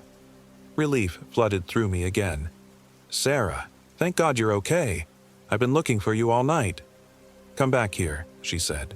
"I have something to show you." I made my way through the cluttered front room, past shelves lined with jars filled with unidentifiable floating objects and walls covered with more of the strange symbols I'd seen carved in the trees. The air smelled of incense and something else, something organic and unpleasant. I found Sarah in what might have been a bedroom, sitting on the edge of a narrow cot. She was wearing the same clothes she'd gone to sleep in, but they were dry despite her supposed midnight swim. Her back was to me, and her long dark hair hung forward, obscuring her face. "Sarah, what happened? Why did you leave camp?" She turned to face me, and I nearly screamed. It was Sarah's face, but wrong in subtle, horrible ways. Her skin was pale and waxy with a grayish undertone that made her look corpse-like. Her eyes, normally warm brown, had turned black from lid to lid. But worst of all was her smile. Too wide, revealing teeth that were sharp and pointed like a shark's. "I found what I was looking for," she said in a voice that sounded like Sarah but with an echo, as if 2 people were speaking in unison. "I found the truth about myself." I took a step backward. "Sarah, what's wrong with you? What happened?" "Nothing's wrong," she said, rising from the cot with movements that were too fluid, too graceful. "I'm finally myself, the real me, the me I've been hiding from you for so long." "I don't understand." "Of course you don't." She circled around me, and I realized with growing horror that her feet weren't quite touching the floor. "You never understood. You thought I was just stressed from work, didn't you? Thought I needed a vacation to clear my head. Wasn't that true?" She laughed, and the sound was like glass breaking. "I wasn't stressed, David. I was hungry, so terribly. constantly hungry. Do you know what it's like to crave something you can't name? To feel empty no matter how much you eat? I backed toward the door, but it slammed shut before I could reach it. The sound echoed through the building like a gunshot. The water showed me, Sarah continued, still circling. It showed me what I really am, what I've always been, deep down inside. And now I don't have to hide anymore. Sarah, this isn't you. Whatever happened last night, whatever's affecting you, we can fix it. We can get help. Help? She stopped directly in front of me, close enough that I could see my reflection in her black eyes. I don't need help, David. I need food. Her hand shot out and grabbed my wrist with inhuman strength. Where her fingers touched my skin, I felt a cold that burned like dry ice. I tried to pull away, but her grip was like a steel trap. Sarah, please. I'm not Sarah anymore, she said. Sarah was weak. Sarah was always fighting against her true nature, trying to be normal, trying to be good, but I don't have to pretend anymore. She opened her mouth wider than any human mouth should open, revealing rows of needle-sharp teeth and a throat that seemed to descend into infinite darkness. I could smell death on her breath, the sweet corruption of decay. I did the only thing I could think of. I punched her in the face with my free hand. She released me and staggered backward, but instead of pain or anger, her expression showed only amusement. Black liquid that might have been blood trickled from her nose. "Oh, David," she said, wiping the fluid away with the back of her hand. "You always were too gentle for your own good." I turned and threw myself against the door, rattling it in its frame but unable to open it. Behind me, I could hear Sarah moving, but her footsteps made no sound. "There's nowhere to run," she said conversationally. "Mama Bridget and we've been planning this for a long time. Ever since I started having the dreams. Dreams? About this place, about the water, about what I could become if I just stopped fighting it. The dreams started months ago, right around the time I found that forum post about Devil's Elbow. Funny how things work out, isn't it?" I pressed my back against the door and faced her. She was standing in the center of the room now, no longer bothering to pretend her feet were touching the floor. She hovered a few inches above the wooden planks, her hair floating around her head as if she were underwater. "The forum post," I said, understanding beginning to dawn. "You wrote it yourself." "Of course I did. I needed to get you here somehow. You never would have agreed to come if you knew the truth about this place. About me." "What truth?" "That Devil's Elbow is a feeding ground. Has been for generations. People come here looking for isolation, for an escape from their ordinary lives, and they find exactly what they're looking for, just not in the way they expected." She drifted closer, and I could see that her reflection in the window behind her was wrong. While she appeared to float, her reflection stood firmly on the ground. While her real form smiled with those horrible sharp teeth, her reflection's face was twisted in silent agony. "I tried to fight it," she continued. "For months, I tried to be the person you thought I was, but the hunger just kept growing. And then Mama Bridget started visiting me in my dreams, showing me what I could have if I just gave in." "Mama Bridget is part of this?" "Mama Bridget is this. She's been feeding off travelers for 60 years, growing stronger with each soul she claims. But she's getting old, tired. She needs someone younger to carry on the tradition." "And you volunteered?" "I embraced my destiny," Sarah said. "Just like you're going to embrace yours." She lunged forward with inhuman speed.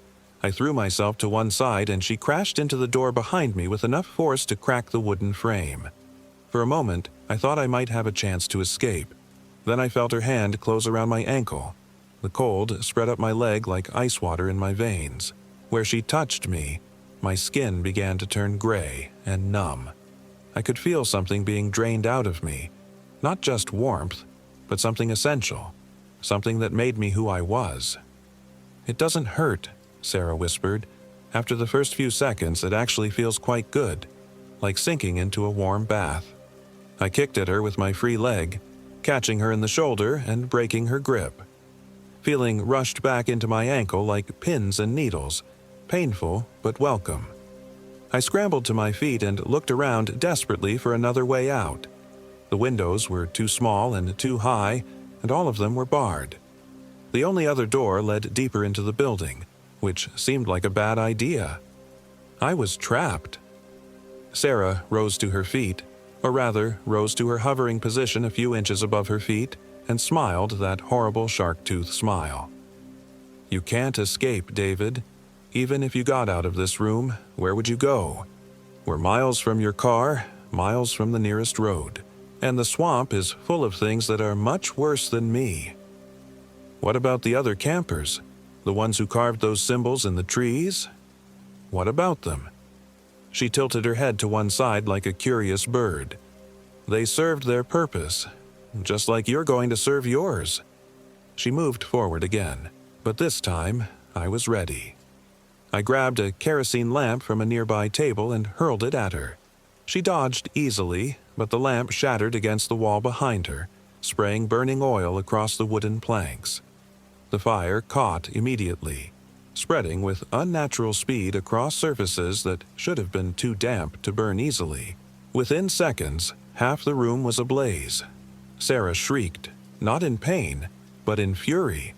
The sound was so loud and piercing that I clapped my hands over my ears, but I could still feel it vibrating in my bones.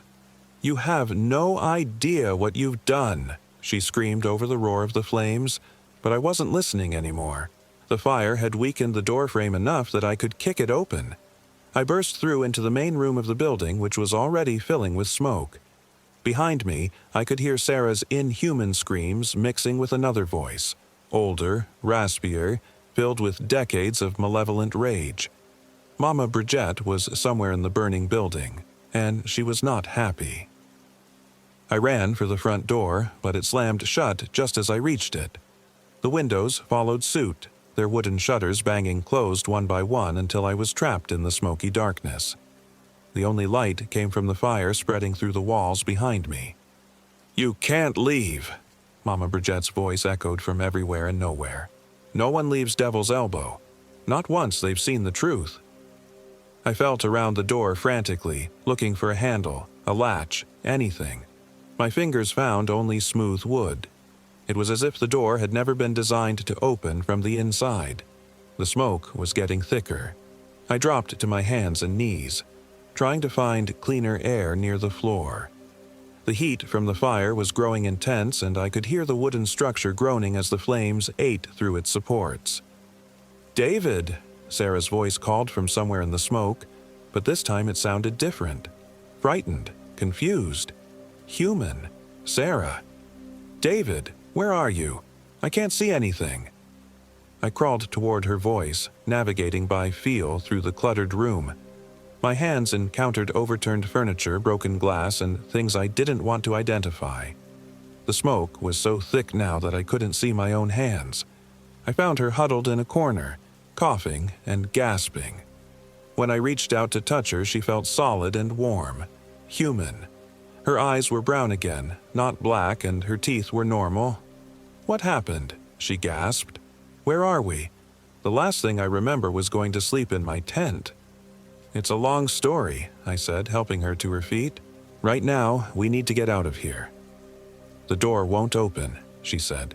"I already tried." I looked around desperately. The fire was spreading rapidly and the smoke was getting thicker by the second. In a few more minutes, we'd both suffocate if we didn't burn to death first. Then I remembered something.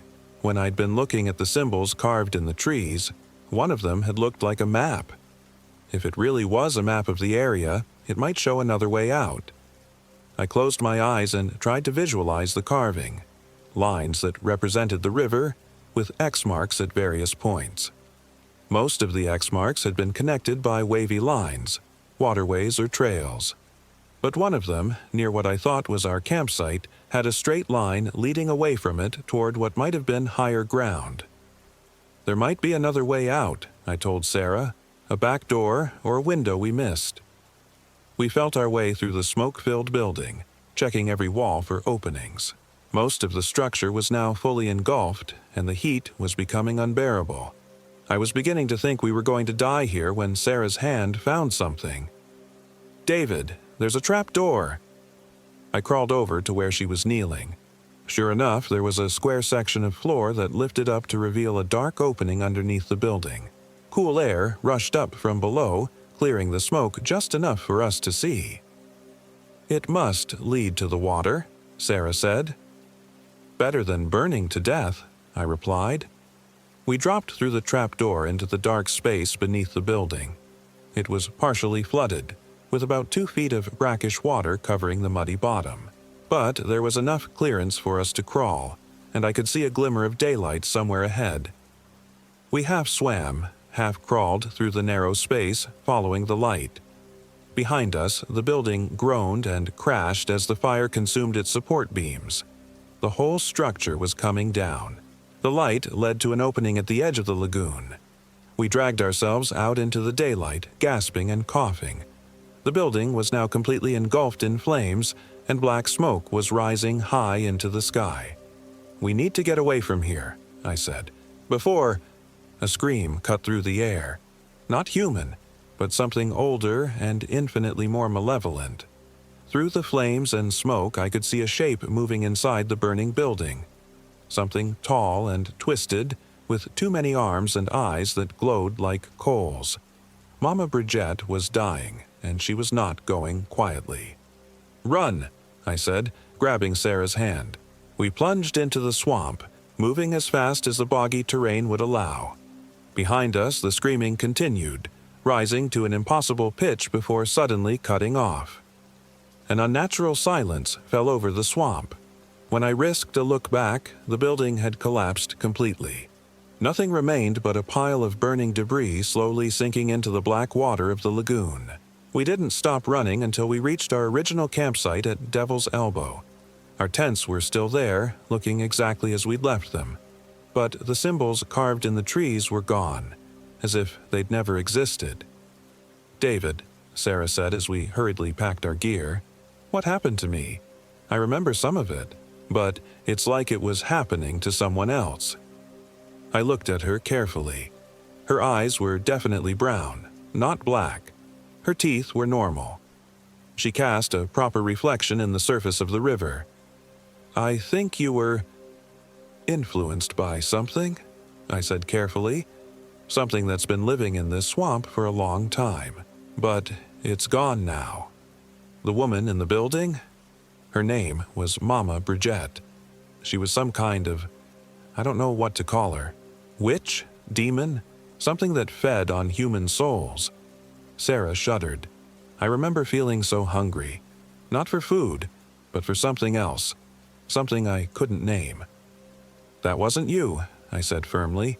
"That was her influence." We finished packing in record time and started back toward the trail.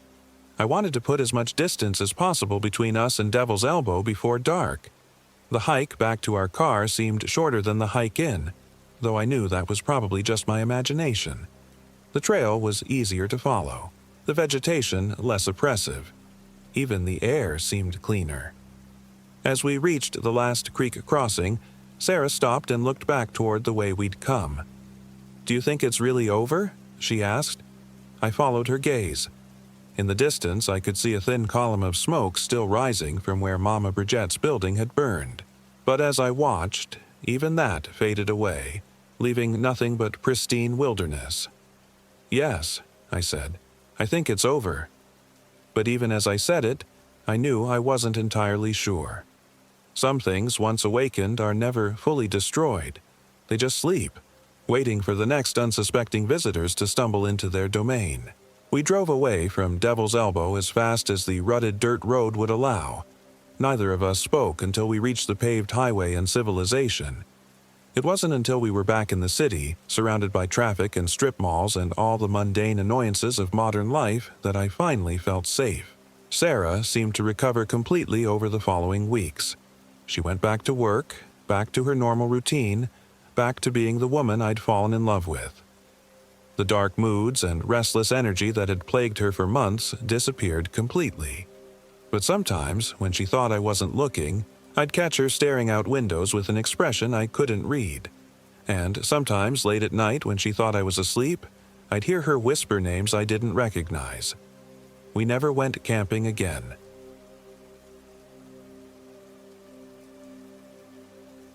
My name is Michael Williams, and I am 32 years old. This happened in the remote wilderness of Big Cypress National Preserve, deep in the heart of Florida's most unforgiving swampland. I should have known something was wrong when Robert suggested we camp at Devil's Garden. Not the official Devil's Garden that tourists visit, the other one. The place locals whisper about in hushed tones at the bait shops along Tamiami Trail. The place where 3 hunters disappeared in 1987. Where search dogs refused to track. Where even the most experienced guides turn their airboats around and head back to civilization. But Robert Johnson had always been the adventurous type. At 29, he still carried himself with the reckless confidence of someone who'd never truly faced mortality. We'd been friends since college, bonded over late-night philosophy discussions and weekend hiking trips that gradually grew more ambitious. This trip was supposed to be our biggest adventure yet. A week-long primitive camping expedition in one of Florida's last truly wild places. "Come on, Mike," Robert had said, spreading the topographical map across my kitchen table 6 weeks earlier. His finger traced a path along Turner River, deep into the preserve where the official trails ended and the real wilderness began. We've been talking about this for years. No cell towers, no tourists, no civilization for miles. Just us and the swamp. I'd hesitated, studying the vast green expanse on the map. My girlfriend Sarah had recently broken up with me, citing my inability to commit to anything meaningful. And maybe Robert was right. Maybe I needed to prove something to myself. Maybe I needed to push beyond the comfortable day hikes and car camping we'd done before. "What about permits?" I'd asked. "Already handled," Robert grinned, producing the backcountry permits from his jacket pocket. Told them we'd be staying at the official sites, but you know how easy it is to get turned around in terrain like that. That should have been my first red flag. Robert had always bent rules, but outright lying to park services was new, even for him. Still, something about his enthusiasm was infectious, and before I knew it, I'd agreed to take a week off work and join him on what he called the real Florida experience. We'd spent the next month planning obsessively. Gear lists, food calculations, emergency protocols. Robert insisted on lightweight backpacking equipment despite the fact that we'd have access to canoe-based transportation for most of the route. "What if we need to hike out?" he'd asked. "What if something happens to the canoe?" More red flags I chose to ignore. The morning we launched our rented canoe from the Turner River put-in, the air hung thick with an unseasonable humidity that made our clothes stick to our skin before we'd even started paddling. The forecast called for clear skies, but massive thunderheads already built on the western horizon, dark and pregnant with violence. "Weather looks iffy," I said, adjusting the straps on my life jacket. Robert was loading the last of our gear into the canoe's stern, his movements efficient and practiced. "It's Florida in October, Mike. Storms blow through fast. We'll be fine." The Turner River wound through dense mangrove forests, its dark water reflecting the canopy above like black glass. For the first few miles, we encountered other paddlers, retirees from Ohio, a family with young kids, a couple taking photos with an expensive camera. Normal people doing normal things. But as we traveled deeper into the preserve, the other boats disappeared, and the silence grew heavy. I'd grown up in Florida, spent countless hours in the Everglades and surrounding wilderness areas, but I'd never experienced silence quite like this. No bird calls, no splash of jumping fish, no rustle of wind through leaves. Just the rhythmic dip of our paddles and the gentle lap of water against the canoe's hull. "Listen to that," Robert said softly, pausing mid-stroke. "Listen to what?" "Exactly." We made good time despite the heavy air, covering 12 miles before stopping for lunch at a small hammock, a raised island of trees in the endless sawgrass prairie. Robert consulted his GPS while I stretched my back and studied our surroundings. The hammock was bigger than it had appeared from the water, maybe 2 acres of ancient live oaks draped in Spanish moss that created a natural cathedral. "GPS is acting weird," Robert muttered, tapping the device against his palm. I looked over his shoulder at the screen. Our position appeared as a blinking dot surrounded by vast emptiness. No topographical features, no landmarks, just blank space. Maybe we're too far from the satellites. Maybe. But Robert's expression suggested he didn't believe that explanation any more than I did. We ate lunch in relative silence, both lost in our own thoughts. I found myself studying the tree line, searching for movement that never came. The sensation of being watched was so strong it made my skin crawl, though I couldn't identify any logical source for the feeling. "How far to Devil's Garden?" I asked, repacking my lunch supplies. Robert consulted the paper topographical map, running his finger along the blue line that represented Turner River. "Maybe 6 more miles. We should reach it by late afternoon." The afternoon paddle was more difficult. The river narrowed, forcing us to navigate around fallen trees and through passages barely wide enough for the canoe. Several times we had to get out and drag the boat over shallow spots where the water barely covered the muddy bottom. My boots sank deep into the muck, releasing clouds of hydrogen sulfide that burned my nostrils. It was during one of these portages that I first heard the sound, a low, guttural moan that seemed to come from deep within the swamp. Robert stopped mid-step, water dripping from his boots as he stood motionless in the knee-deep muck. "What was that?" I whispered. "Probably a gator," he replied, but his voice carried no conviction. "Mating season." Alligators don't make sounds like that. We both knew it, though neither of us said so aloud. The sound came again, longer this time, rising and falling like a siren call. It seemed to come from everywhere and nowhere, carried on air so still it might as well have been solid. The hair on my arm stood up, and I felt my heart rate spike. "We should keep moving," Robert said, and for the first time since I'd known him, his voice carried a note of uncertainty. We reached Devil's Garden just as the sun began its descent toward the horizon. The camping area was exactly as Robert had described it, a large hammock accessible only by water, completely isolated from any marked trails or official campsites. Ancient trees formed a natural windbreak, and a small clearing near the water's edge provided perfect space for our tent. It was beautiful in an alien, untouched way. It was also completely wrong.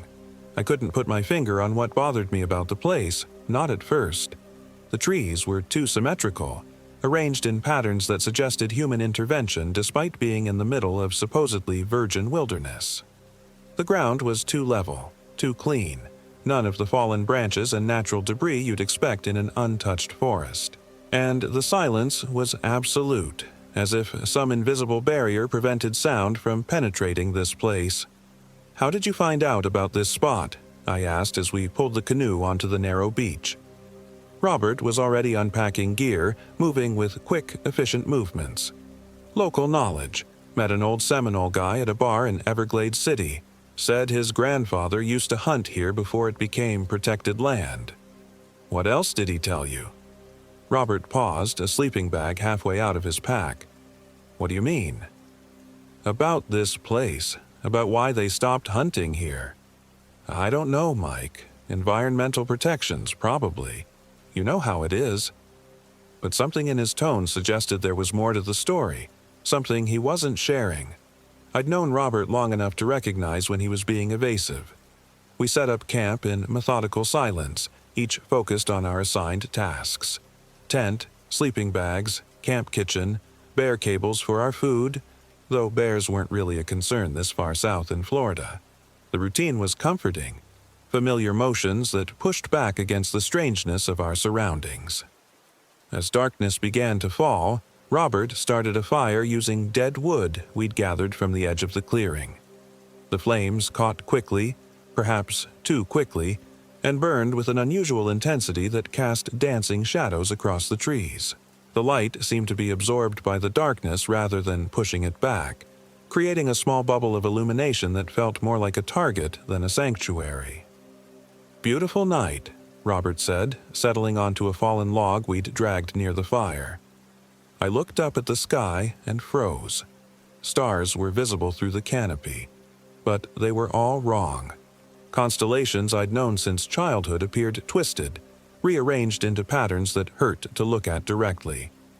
The moon, which should have been nearly full according to my weather app, was nothing more than a thin crescent that cast virtually no light.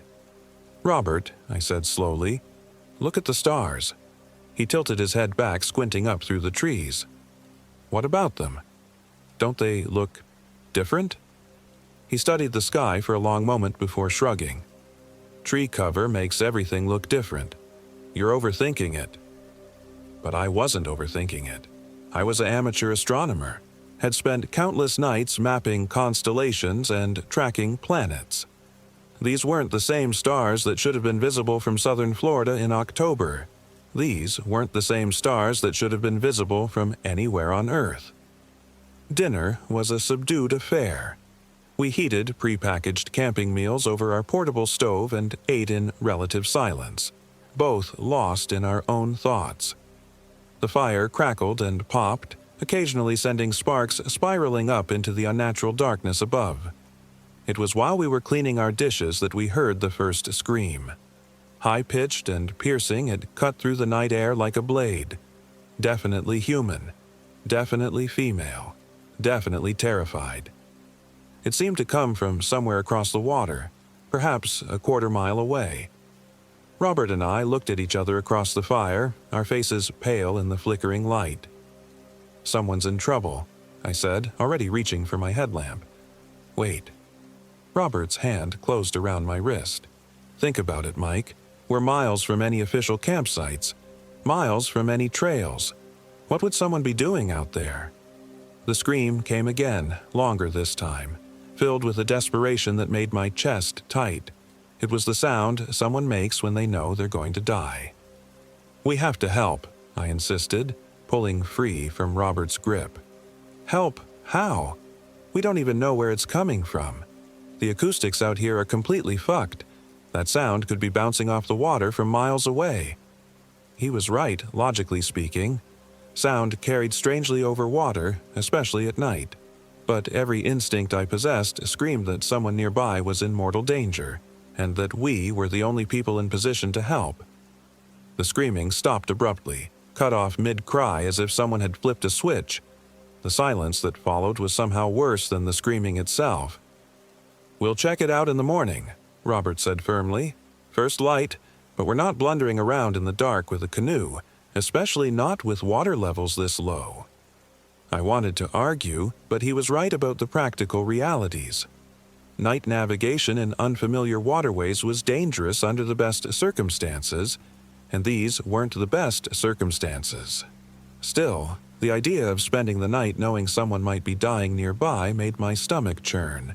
We banked the fire and retreated to our tent, but sleep was impossible. I lay in my sleeping bag listening to the silence, straining for any sound that might indicate human presence nearby. Robert's breathing was slow and regular. Apparently, he had no trouble falling asleep despite what we'd heard. Around midnight, I heard footsteps. Soft, careful steps circling our campsite. Human steps, but wrong somehow. The rhythm was off. The spacing between footfalls inconsistent. I held my breath and listened, every nerve ending on high alert. The steps paused directly outside our tent. Through the thin nylon wall, I could see a shadow.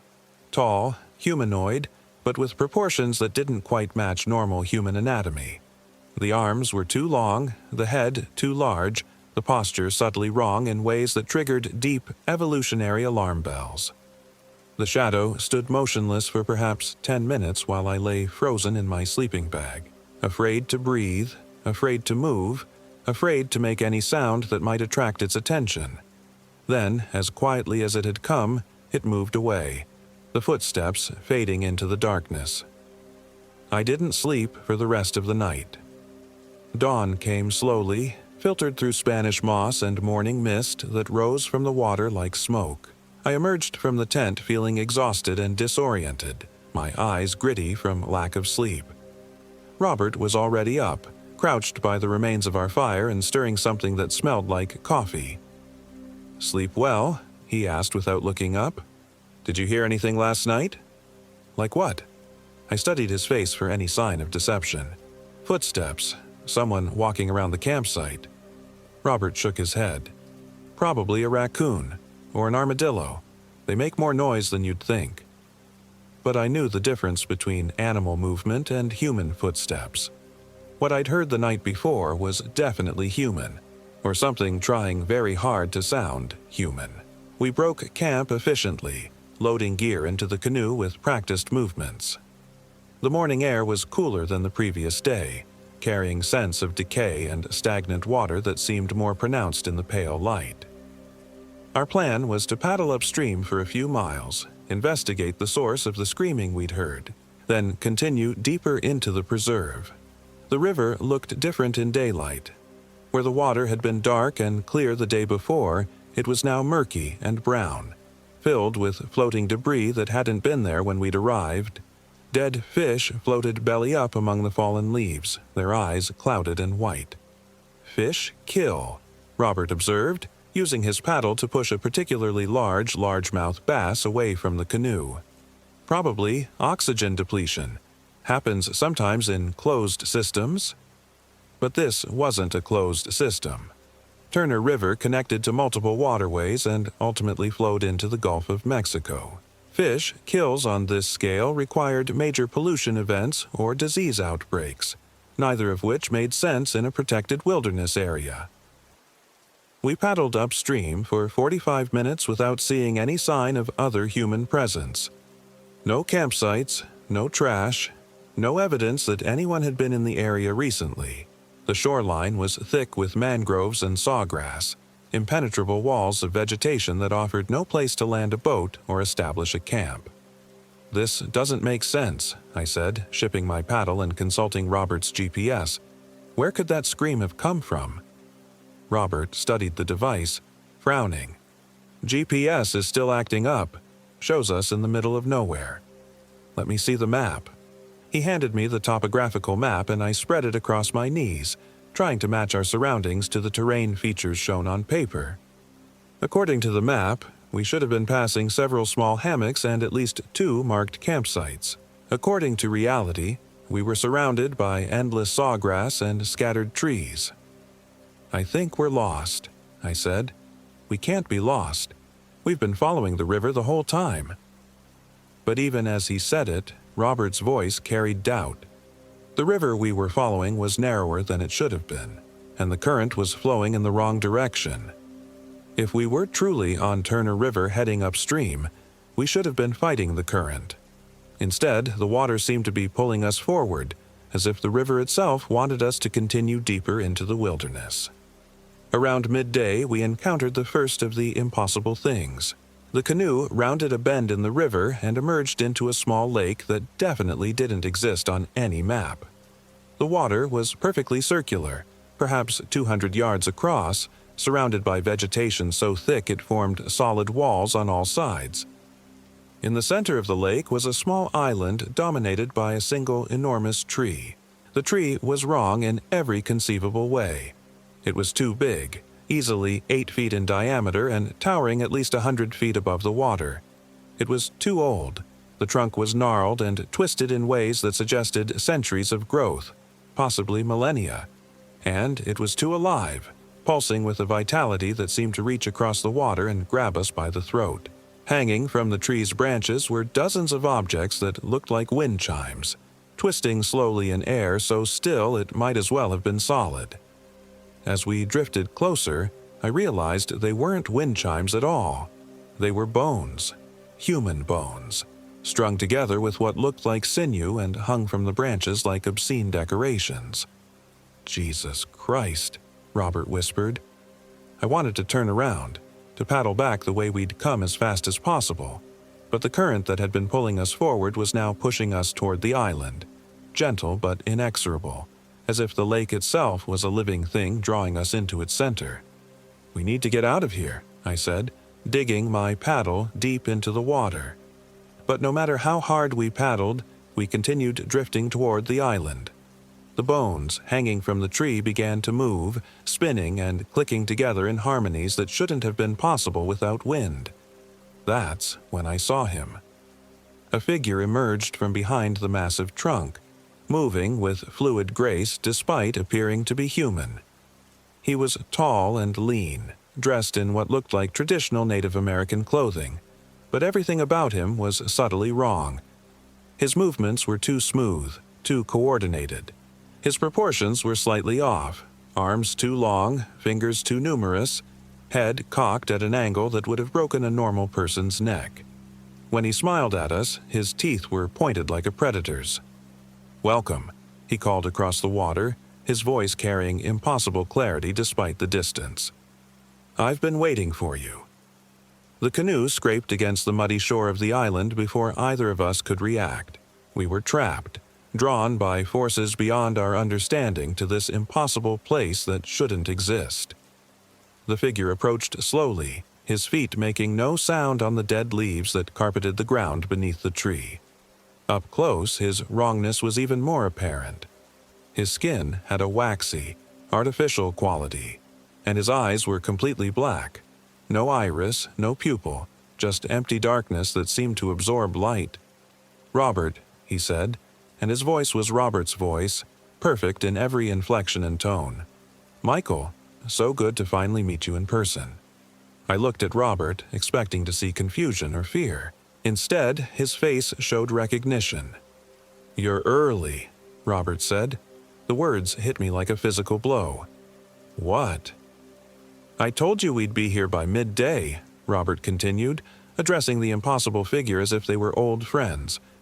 "Though I wasn't sure you'd be able to find this place again." "Oh, I never lost it," the thing that looked like a Native American man replied. "This place remembers me, just as it will remember both of you." My hands were shaking as the truth began to dawn. "Robert, what did you do?" He turned to face me, and for a moment his expression was genuinely apologetic. "I'm sorry, Mike, I really am. But Sarah was never going to come back to you. Your job was never going to make you happy. Your life was never going to be anything more than mediocre." "What are you talking about?" "He's talking about transformation," the creature said, its voice shifting between Robert's tone and something else, something alien and hungry. "About becoming something greater than human, about joining our family." The bones in the tree began to chime more loudly, creating a harmony that bypassed my ears and resonated directly in my bones. I felt my knees buckle, my vision blur, my mind begin to fragment under the assault of impossible sound. "The screaming you heard last night," Robert explained, his voice seeming to come from very far away. "That was the last person I brought here. She fought harder than most. I hope you'll be more cooperative." I tried to run, but my legs wouldn't obey. The sound from the bones was inside my head now, rewriting neural pathways, dissolving the boundaries between self and other. I could feel something else pressing against the edges of my consciousness, something vast and hungry and utterly alien. The creature that had been pretending to be a Native American man began to change, its human disguise melting away like wax. What remained was something that had never been human, something with too many joints and eyes that burned with cold fire. Its skin was the color of old blood, covered in symbols that hurt to look at directly. "Skinwalker," I managed to whisper. "Such limited human concepts," it replied, its voice now a harmony of tones that no human throat could produce. "We are so much more than your legends suggest." Robert was changing too. His familiar features were shifting, becoming sharper, more predatory. When he smiled, his teeth were needle-sharp and his eyes had gone completely black. "I've been planning this for months," he said, his voice still recognizable but wrong in subtle ways. "Ever since I met our friend here in that bar in Everglades City.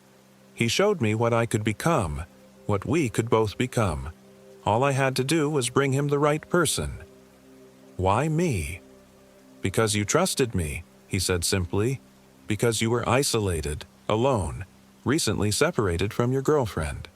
Because no one would look too hard when you disappeared on a camping trip. Because you were perfect.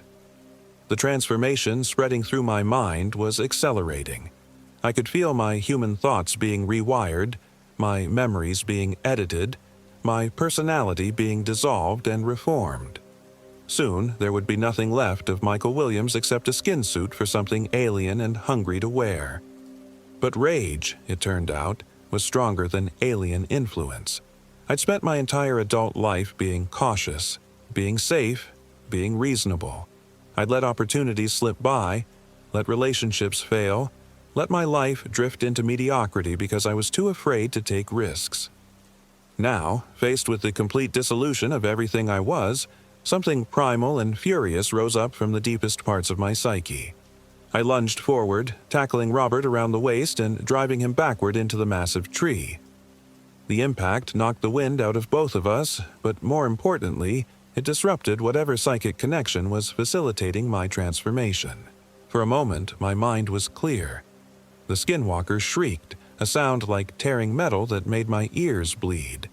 It reached for me with claws that extended from fingers too long to be human, but I rolled away, grabbing a fallen branch from the ground beneath the bone tree. "You cannot fight us," it hissed. "We are legion. We are eternal. We are—" I drove the sharp end of the branch through its chest. The creature screamed again, but this time the sound was pain rather than rage. Black ichor poured from the wound, smoking where it hit the ground. The thing staggered backward, clawing at the branch protruding from its torso. Robert, or the thing that had been Robert, came at me from behind, but the creature's pain had broken whatever spell he'd been under. For a moment, confusion flickered across his face. "Mike," he said, his voice uncertain. "What's happening to me?" "Fight it," I gasped, scrambling to my feet. "Whatever they did to you, fight it." But the confusion only lasted seconds. The black emptiness returned to his eyes, and when he smiled, it was with predatory hunger. "Too late," he said. "I've already chosen." He moved faster than any human should have been able to move, crossing the space between us in a single bound. But months of hiking and camping had kept me in decent shape, and adrenaline made me faster than I'd ever been. I dodged his initial attack and ran for the canoe. The skinwalker was still writhing on the ground, its form shifting between human and something else, something that belonged in nightmares rather than reality. Black blood continued to pour from its wound, forming pools that bubbled and steamed. I reached the canoe and pushed off from the island as hard as I could, jumping into the boat as it cleared the shore. The current that had drawn us to this place was now pushing me away, as if the lake itself wanted to expel me. Robert, or the thing wearing Robert's face, stood at the water's edge, his features twisted with rage. "You can't escape," he called after me. "We know who you are now. We know where you live. We'll find you." But I was already moving, the current carrying me back toward the narrow channel that led away from this impossible lake. The last thing I saw was the creature pulling the branch from its chest and beginning to change again, taking on a new form that was somehow even more terrible than the last. The journey back to civilization was a blur of frantic paddling and growing paranoia. Every shadow seemed to hide watching eyes. Every sound might herald the approach of something inhuman and hungry.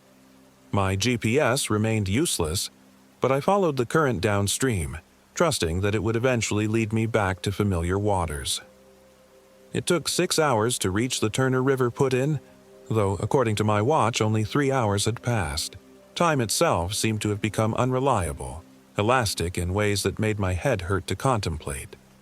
The parking area was exactly as we'd left it 2 days earlier, my truck sitting alone in the gravel lot, looking mundane and wonderful and completely normal.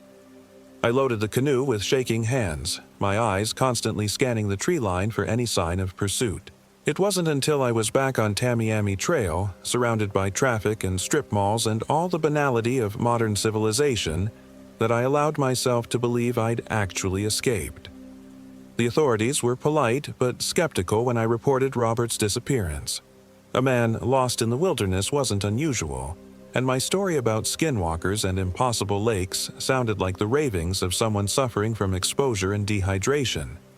They organized search parties, brought in helicopters and airboats, combed the preserve for any sign of my missing friend. They never found the lake. They never found the island with its bone-festooned tree. They never found any trace of Robert Johnson, as if he'd simply vanished from existence. The official report concluded that he'd likely fallen from the canoe and drowned in the dark water. Case closed. That was 3 months ago. 3 months of sleepless nights, of jumping at shadows, of seeing Robert's face in every crowd. 3 months of wondering if what I experienced was real or just an elaborate breakdown triggered by isolation and stress. But yesterday, I received a package at my apartment. No return address, no postmark, just a plain brown box sitting outside my door. Inside was a single photograph, Robert and me, standing beside our tent at Devil's Garden, smiling at the camera. I never took that photograph. Robert never took that photograph. No one else was supposed to be there. On the back of the photo, written in Robert's handwriting, were 4 words.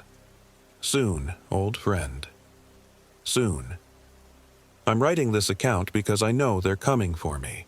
The skinwalkers, the things that wear human faces and hunt in packs, the creatures that can make entire lakes disappear and reappear at will.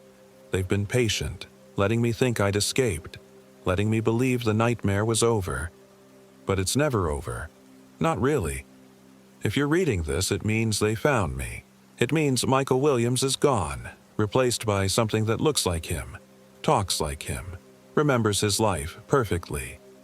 It means the thing wearing my face is already planning its next hunting trip, already choosing its next victim.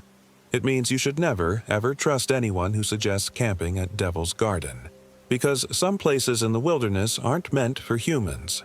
Some places exist outside the normal flow of time and space, pocket dimensions where ancient things wait patiently for unwary travelers to stumble into their webs. And once you've seen these places, once you've looked into the black eyes of a skinwalker and felt its alien thoughts pressing against your mind, you can never truly escape. They're always watching, always waiting, always hungry. The footsteps outside my apartment have stopped. Someone is knocking on my door. 3 soft knocks followed by 2, followed by 3 again. The same pattern Robert used to use when we were in college. I'm not going to answer it. I'm going to finish writing this, post it online, and then I'm going to take the bottle of pills I've been saving for this moment. Because whatever is wearing Robert's face might be able to take my body, but it can't have my soul. The knocking has stopped. I can hear the door opening anyway, locks and deadbolts offering no protection against things that exist outside the normal rules of reality. Footsteps in my hallway. Familiar footsteps, but with that same wrong rhythm I heard circling our tent that first night. Mike? Robert's voice, perfect in every detail except for the hunger underneath. I know you're in there, old friend. Don't make this harder than it has to be. I can see his shadow under the door to my bedroom. Tall, human-shaped, but wrong in subtle ways that trigger every survival instinct evolution gave us. The shadow is moving closer. I'm out of time. If you ever find yourself in the Florida wilderness, if you ever hear stories about Devil's Garden, or meet someone who wants to take you to places that don't appear on any map, remember this. Some transformations are irreversible. Some hungers can never be satisfied, and some things that wear human faces stopped being human long ago. Don't trust anyone who knows too much about places they shouldn't know about. Don't follow the rivers that flow upstream. Don't camp where the bones hang from the trees.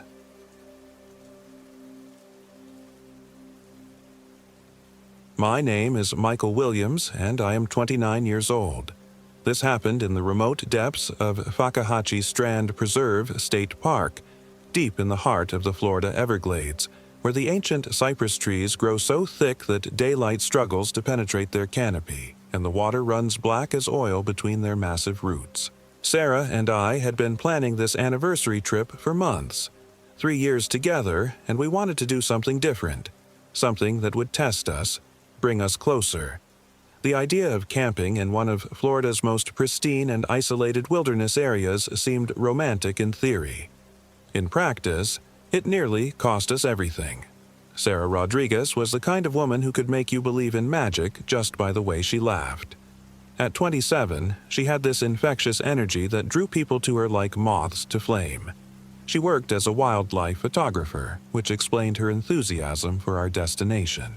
I was just a software engineer from Tampa, more comfortable with code than cypress swamps, but I'd follow her anywhere. The ranger at the visitor center had given us a strange look when we requested permits for the most remote camping area available.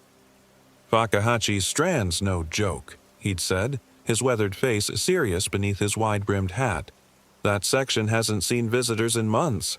Radio reception is non-existent, and cell towers can't reach through the canopy. You sure about this?" Sarah had squeezed my hand, her dark eyes sparkling with adventure. "We're sure," she'd said. "We want the real experience." The ranger, his name tag read Martinez, had reluctantly handed us the permits and a detailed map of the preserve. Stay on the marked trails. The old growth section can be disorienting, and whatever you do, don't follow any sounds you can't identify.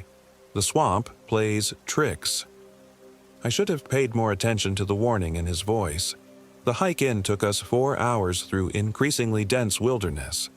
The main trail was well maintained for the first 2 miles, but as we ventured deeper into the preserve, the path became little more than worn impressions in the soggy earth. Ancient cypress trees, some over 500 years old, rose around us like cathedral pillars, their massive trunks buttressed by sprawling root systems that created natural alcoves and tunnels. Spanish moss draped from every branch like tattered funeral shrouds, and the air grew thick with humidity and the rich scent of decomposition.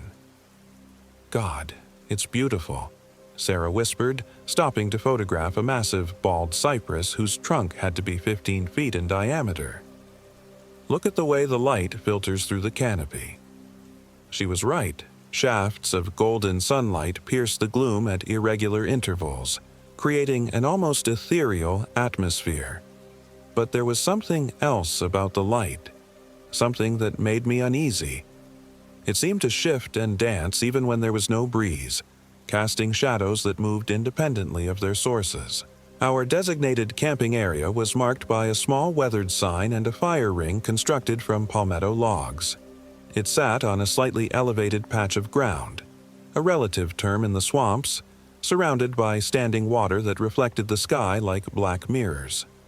The silence was profound, broken only by the occasional plop of a turtle sliding into the water or the distant cry of a bird I couldn't identify. "This is perfect," Sarah said, dropping her pack and spinning in a slow circle with her arms outstretched. "We're completely alone out here." That's when I first felt it, a prickling sensation on the back of my neck, like being watched. I turned slowly, scanning the tree line, but saw nothing except the endless maze of cypress trunks and hanging moss. Still, the feeling persisted. We set up camp with practiced efficiency. Our tent was a high-end model designed for extreme conditions, though I doubted the engineers who designed it had the Everglades in mind. As I hammered in the stakes, I noticed something odd about the ground. Despite being in the middle of a swamp, the earth here was unusually dry, almost dusty. When I mentioned it to Sarah, she just shrugged. "Probably just elevated enough to drain well," she said, but I caught her glancing around with a slight frown. The first night passed without incident, though my sleep was restless. I kept waking to sounds I couldn't identify, a rustling that was too rhythmic to be wind, a splashing that seemed to come from directly beneath our tent despite the fact that we were on dry ground. Each time I sat up to listen, the sounds would stop immediately, leaving only the profound silence of the deep swamp. Sarah slept deeply, which only added to my unease. She was usually a light sleeper, waking at the slightest noise. But here, in this place that felt increasingly wrong with each passing hour, she slept like the dead. The second day, we explored the immediate area. Sarah was in photographer heaven, capturing images of rare orchids and ancient trees that predated European settlement. I tried to share her enthusiasm, but that feeling of being watched had intensified. Several times I caught glimpses of movement in my peripheral vision, shadows that didn't match the swaying moss, shapes that seemed almost human before resolving into clusters of vegetation. "Mike, you're being paranoid," Sarah said when I mentioned it over lunch. We were sitting on a fallen log, sharing trail mix and water that already tasted faintly of the swamp despite being from sealed bottles. "This place is so remote that we probably are the only people for miles. Just relax and enjoy it." But as she spoke, I noticed something that made my blood run cold. There, in the soft mud behind her, was a footprint. Not ours. This print was longer and narrower, with what looked like claw marks extending from the toes. And it was fresh, the edges still sharp and clean. I started to point it out, but when I looked again, the print was gone. The mud showed no sign of disturbance, as if I'd imagined the whole thing. That afternoon, while Sarah was photographing a cluster of ghost orchids about 50 yards from camp, I decided to check our supplies. What I found made my hands shake. Our carefully packed food, enough for 5 days, had somehow spoiled overnight. The sealed packages of dried fruit were covered in fuzzy mold, the energy bars had crumbled to dust, and our bottled water had turned a sickly green color. Even our backup water purification tablets had dissolved into shapeless lumps. "Sarah," I called, trying to keep the panic out of my voice. "We have a problem." She jogged back to camp, camera bouncing against her chest. When she saw the ruined supplies, her face went pale. "How is this possible? Everything was sealed." "I don't know, but we need to head back. Now." Sarah nodded, but as we started to pack, we discovered the next impossibility. Our carefully marked trail, the one we'd followed just that morning, was gone. Not overgrown or obscured, but actually gone. Where clear markers and worn paths had been, there was now virgin wilderness, as if no human foot had ever touched this ground. "This doesn't make sense," Sarah whispered, spinning the compass in her hand. The needle spun wildly, unable to find magnetic north. The GPS isn't working either. It keeps saying, "Location unavailable." I pulled out the ranger's map, but the carefully detailed trails and landmarks meant nothing now. Every direction looked the same, endless cypress and Spanish moss stretching into the gathering dusk. We were lost in one of the most remote wilderness areas in Florida, with no food, no clean water, and no way to call for help. "We'll have to spend another night," I said, trying to sound calmer than I felt. "In the morning, we'll pick a direction and stick to it. We can't be more than a few miles from the main trail." But even as I said it, I knew something was fundamentally wrong with this place. The silence was too complete, the isolation too absolute. It felt less like being lost in the wilderness and more like being trapped in some pocket dimension where the normal rules didn't apply. As darkness fell with tropical suddenness, we huddled in our tent, sharing the last of our clean water and trying to ignore our growing hunger. The LED lantern cast dancing shadows on the tent walls, and every shift of light seemed to suggest movement outside. That's when we heard the voices. At first, it sounded like distant conversation, the low murmur of people talking just at the edge of hearing. Sarah and I looked at each other with a mixture of relief and confusion. "Other campers?" she whispered. I unzipped the tent flap and peered out into the darkness. "Hello?" I called. "Is someone out there?"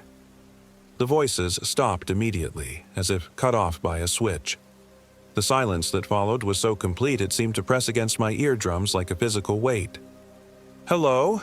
I called again, louder this time. This time there was an answer, but it wasn't what I expected. "Hello?" came a voice from the darkness, my own voice mimicking my exact intonation. My blood turned to ice. Sarah grabbed my arm, her fingernails digging into my skin. "Hello?" the voice called again, but this time it was coming from a different direction, somewhere off to our left. Then another voice joined it, Sarah's voice calling, "Hello?" from somewhere behind the tent. Within seconds, the swamp filled with our own voices echoing back at us from every direction, a cacophony of "hello" in perfect imitation of our own words. But beneath the mimicry, I could hear something else, a wet, sliding sound, like something large moving through the mud. We huddled in the tent as the voices continued for what felt like hours, sometimes calling, "Hello," and sometimes whispering our names in perfect imitation of each other's voices. At one point, I heard my own voice outside the tent, pleading with Sarah to let me in. "Don't listen," I whispered to her, even as the thing wearing my voice grew more desperate and convincing. "That's not me." "I know," she whispered back, but her voice was shaking. "Mike, what is that thing?" I didn't have an answer. All I knew was that something was out there in the darkness, something that could steal our voices and use them against us, something that wanted us to come outside. Eventually, the voices faded, replaced by a sound that was somehow worse, a wet breathing, slow and labored, circling our tent. I could see the tent walls moving slightly as whatever it was brushed against them. But whenever I tried to shine the flashlight through the fabric, the breathing would stop, only to resume moments later from a different direction. Dawn couldn't come fast enough. When the first gray light began filtering through the canopy, the breathing sounds faded away, and we finally dared to emerge from the tent. What we found outside made Sarah scream. The entire campsite was surrounded by symbols carved into the cypress bark. Crude, angular marks that seemed to writhe and shift when looked at directly. They covered every tree within sight, carved deep enough to expose the white wood beneath. And in the soft mud around our tent, there were tracks. Dozens of them, all identical to the footprint I'd seen the day before. But that wasn't the worst part. The worst part was our reflection. In the still black water surrounding our campsite, we could see ourselves clearly. But the reflections were wrong. The reflected Michael had longer hair and a beard I'd never grown. The reflected Sarah was wearing different clothes and had a scar across her left cheek that didn't exist on her real face. And both reflections were smiling.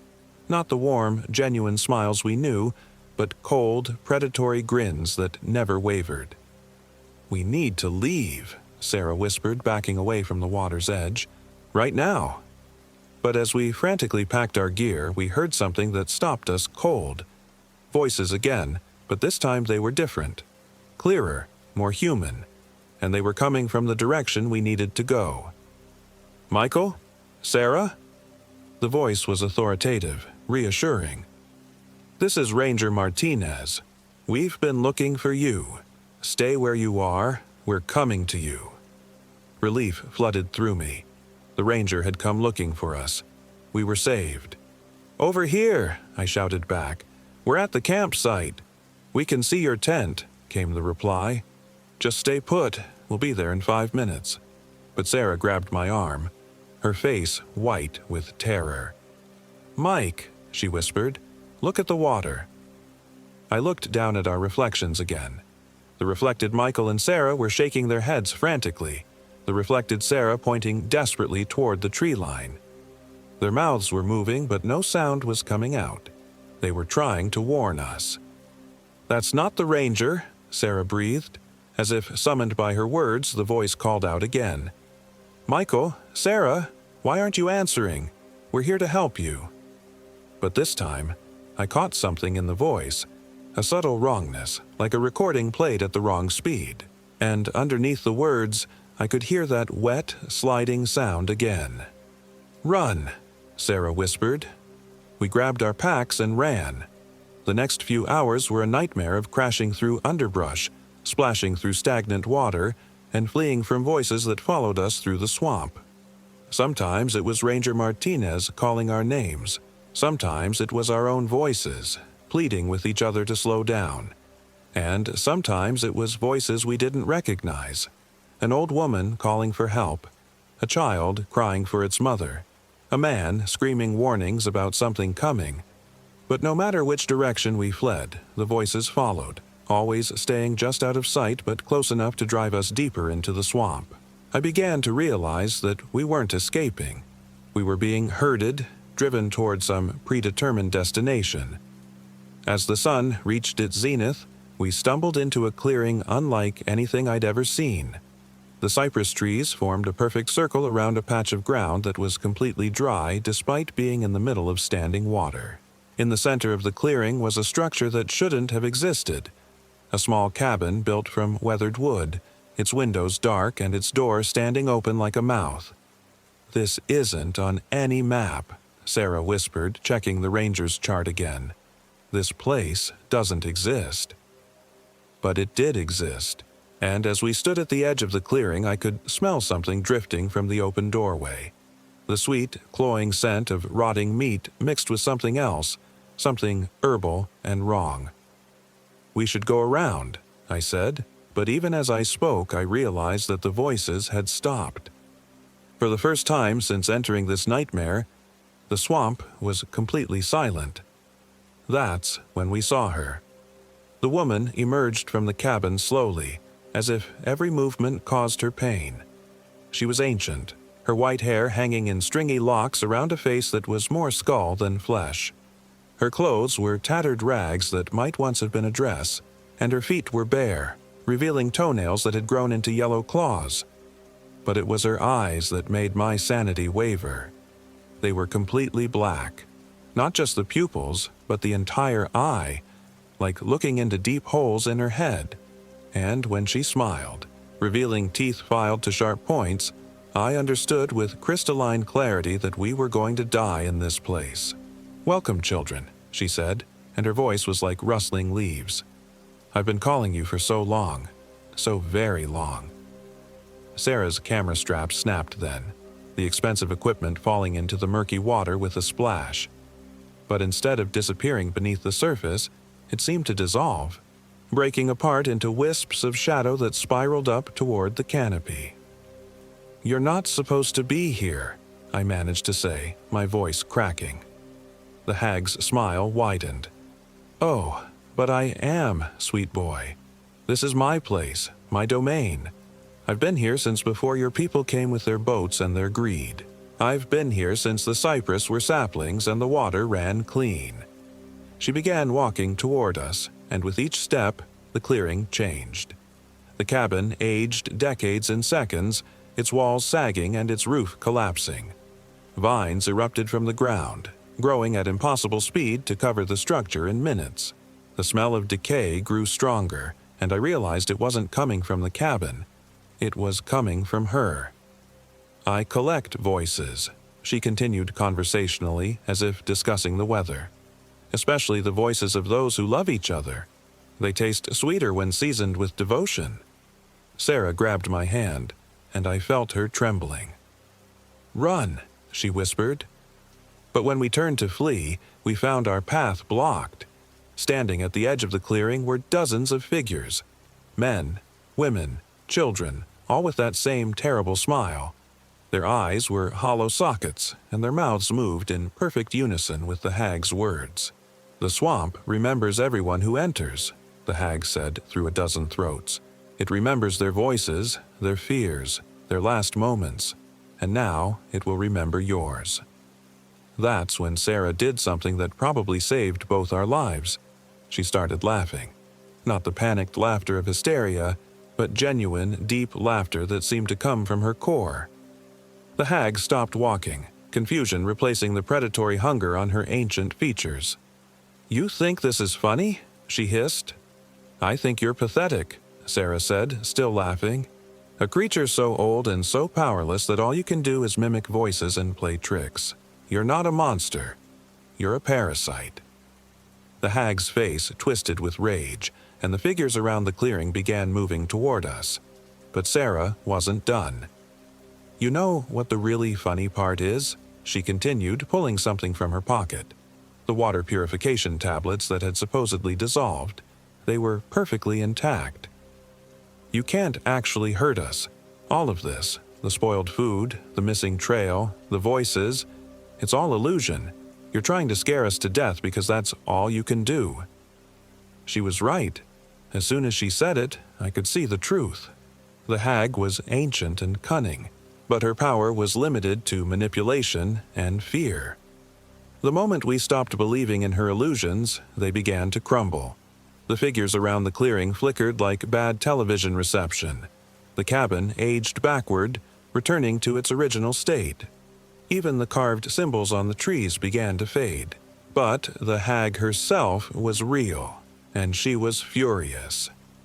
"You dare mock me!" she shrieked, her voice no longer rustling leaves but the screech of metal on metal. "I will tear the voices from your throats and wear them like jewelry." She lunged at us then, moving with impossible speed. But Sarah was ready. As the creature's clawed hands reached for her throat, Sarah brought up the heavy metal water bottle and struck the hag squarely in the center of her forehead. The sound was like breaking glass. The hag stumbled backward, black ichor streaming from the wound, and let out a wail that seemed to shake the very trees. The illusion collapsed completely then. The figures vanished, the cabin crumbled to dust, and suddenly we could see the real clearing. It was nothing more than a slight rise in the swamp, marked by a circle of stones that looked like they'd been there for centuries. The hag lay curled on the ground. No longer a terrifying specter, but a pathetic, ancient thing barely clinging to existence. Her voice, when she spoke, was barely a whisper. You cannot leave," she gasped. "This place holds you now." But even as she spoke, I could hear something else, the distant sound of a helicopter. Real voices calling our names through megaphones. A genuine search and rescue operation. "Watch me," Sarah said and spit in the dirt beside the creature. We left the hag there in her circle of stones and followed the sound of the helicopter. Within an hour, we were found by a real search team, Ranger Martinez and 2 others, who told us we'd been missing for 3 days, not 2. Our families had been frantic. Search teams had been combing the preserve for any sign of us. "How did you find us?" I asked as the helicopter lifted us out of the canopy. Martinez looked puzzled. "Strangest thing," he said. "We kept hearing voices calling for help. Your voices. But every time we tracked them down, there was nothing there. Finally, this morning, we heard laughing. Really loud, genuine laughter. That's what led us to you." Sarah squeezed my hand and smiled. "Sometimes," she said, "laughter really is the best medicine."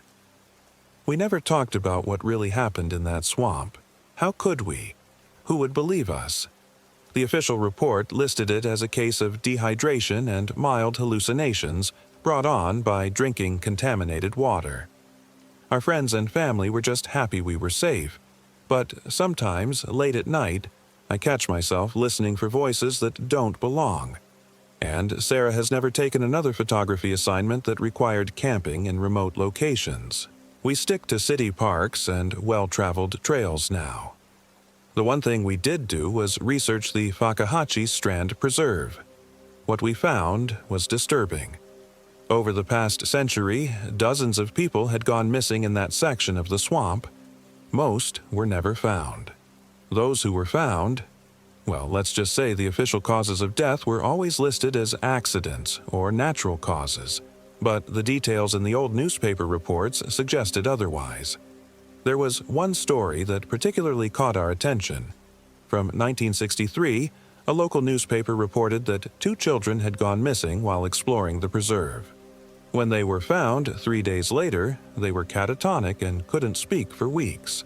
When they finally did speak, they told stories about an old woman who collected voices and lived in a cabin that appeared and disappeared in the deep swamp. The children were dismissed as traumatized and imaginative. The story was buried in the back pages and never followed up on. But Sarah and I knew the truth. Somewhere in the depths of Fakahatchi Strand, in a circle of ancient stones, something old and hungry still waits. It calls to hikers and campers with stolen voices, luring them deeper into the swamp where reality grows thin and illusion holds sway. We were lucky. We figured out the rules of her game and refused to play by them. But I wonder about the others, the dozens of missing persons over the decades. Did they realize in their final moments that they were feeding something that should have died centuries ago? I hope they found the strength to laugh in the face of their terror. I hope they denied her the fear she craved. But late at night, when the wind whistles through the trees outside our Tampa apartment, I sometimes hear echoes of voices that sound almost familiar, calling out from a swamp I pray I'll never see again. The hag may be wounded, diminished, but she's not dead. She's still out there, still calling, still collecting. And sometimes, when I close my eyes, I can see those black pools that served as her eyes, and I know with absolute certainty that she remembers us. She remembers our voices, and she's waiting for us to come back.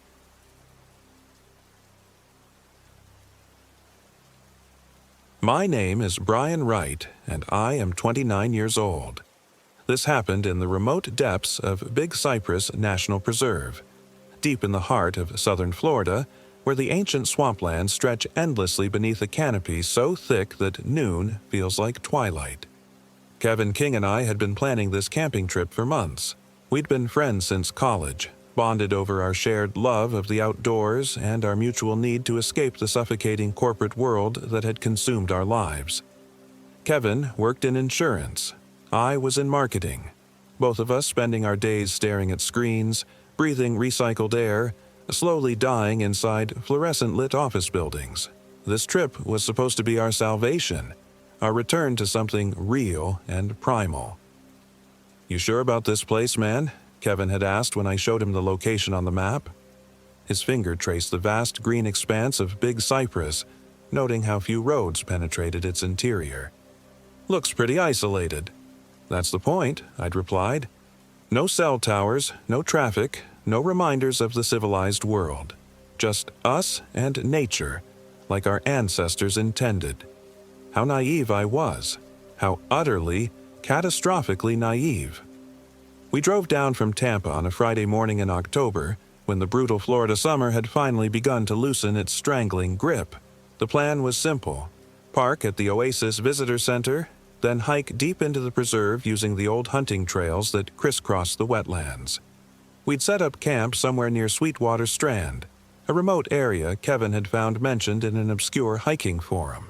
According to the Post, it was one of the most pristine and untouched sections of the preserve, accessible only by foot and barely visited even by the most adventurous hikers. Kevin was excited in a way I hadn't seen him in years. His usual corporate demeanor, carefully controlled, measured, professional, had been replaced by something almost manic. He kept checking and rechecking our gear, obsessing over every detail of our route, talking about the trip with an intensity that should have worried me. His blue eyes, normally sharp and calculating, held a strange light that I attributed to enthusiasm. "This is going to change everything," he kept saying as we loaded our backpacks. "I can feel it. This place is going to change everything." The drive to the preserve took us through increasingly rural territory. Tampa's sprawl gave way to small towns, then to endless stretches of saw palmetto and pine. The October heat was still oppressive, the air thick with humidity that made our clothes stick to our skin even with the air conditioning running. Spanish moss draped from ancient live oaks like funeral shrouds, and every mile took us further from anything resembling civilization. We arrived at the Oasis Visitor Center just after noon. The parking lot was nearly empty, just a few RVs and a couple of day hikers' cars.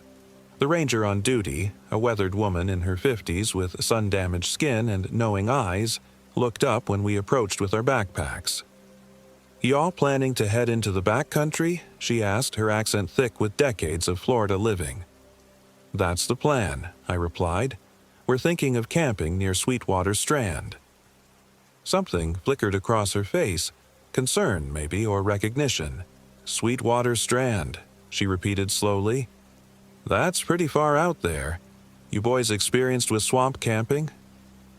"We've done plenty of camping," Kevin interjected, his voice carrying an edge of impatience. "We know what we're doing." The ranger studied us both for a long moment. "Maybe so," she said finally. "But the swamp's different than what most folks are used to. Gets dark early under that canopy. Sound carries strange. Easy to get turned around, even with GPS." She paused. "Been some odd reports from that area lately." "What kind of reports?" I asked, but Kevin was already heading toward the trail map, clearly eager to get moving. Probably nothing, the ranger said, but her eyes said otherwise.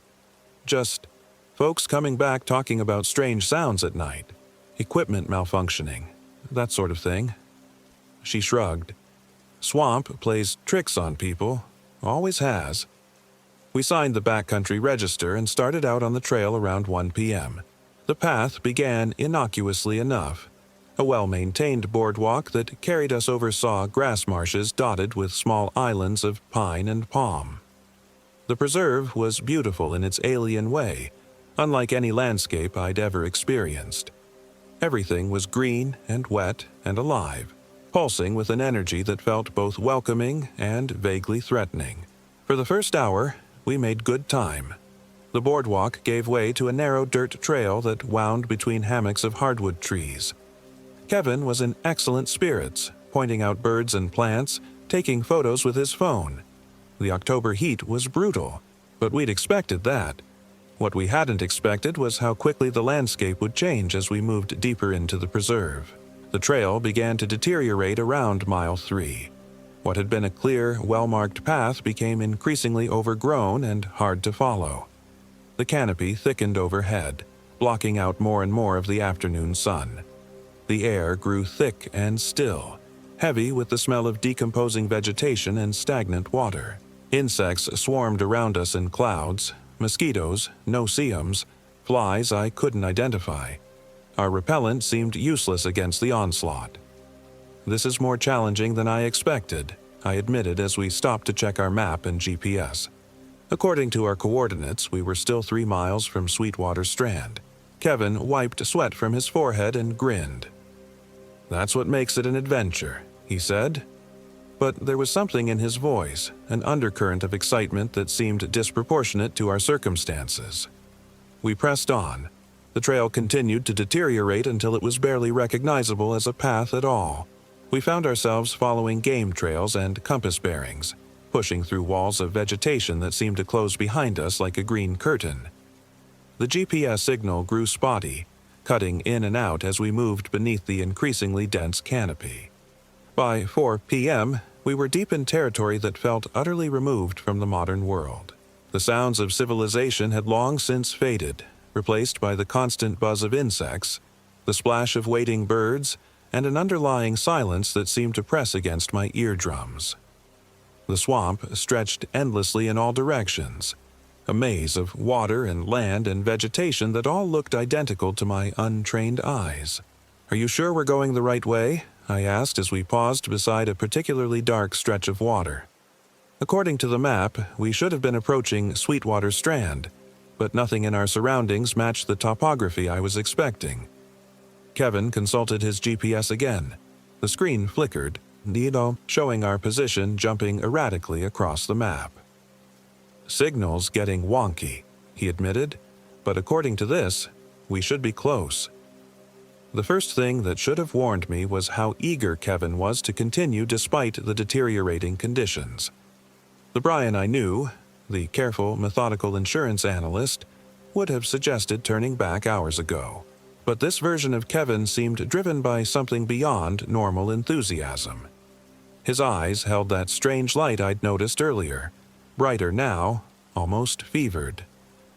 We found Sweetwater Strand just as the sun was beginning to set. It was a beautiful spot, I had to admit, a small clearing beside a dark pool of water, surrounded by massive cypress trees whose roots created natural benches and windbreaks. Spanish moss hung from every branch like tattered curtains, and the water was so still it looked like black glass. "This is perfect," Kevin breathed, dropping his pack with obvious relief. "This is exactly what we needed." We set up camp efficiently, our years of experience taking over despite the challenging conditions. Kevin pitched his tent on the far side of the clearing while I set up closer to the water. We gathered deadwood for a fire, though finding dry wood in the perpetual dampness of the swamp proved more difficult than expected. As darkness fell, the swamp transformed completely. The oppressive heat gave way to a damp chill that seemed to rise from the water itself. The air filled with sounds I couldn't identify. Splashes, rustles, calls that might have been birds or frogs or something else entirely. Without the sun, the canopy became an impenetrable wall of blackness overhead. Our fire struggled to catch, the damp wood smoldering and producing more smoke than flame. When it finally did light properly, the flames flickered strangely, sometimes seeming to burn green or blue instead of orange. I attributed this to the chemical composition of the swamp wood, but the effect was unsettling. "Listen to this place," Kevin said as we sat beside the struggling fire. His voice carried a note of wonder that bordered on reverence. "You can feel how old it is, how untouched. This is what the world was like before we ruined it." I nodded, though something about his tone made me uncomfortable. He was staring into the dark water with an intensity that seemed excessive, even for someone as nature-loving as Kevin had become.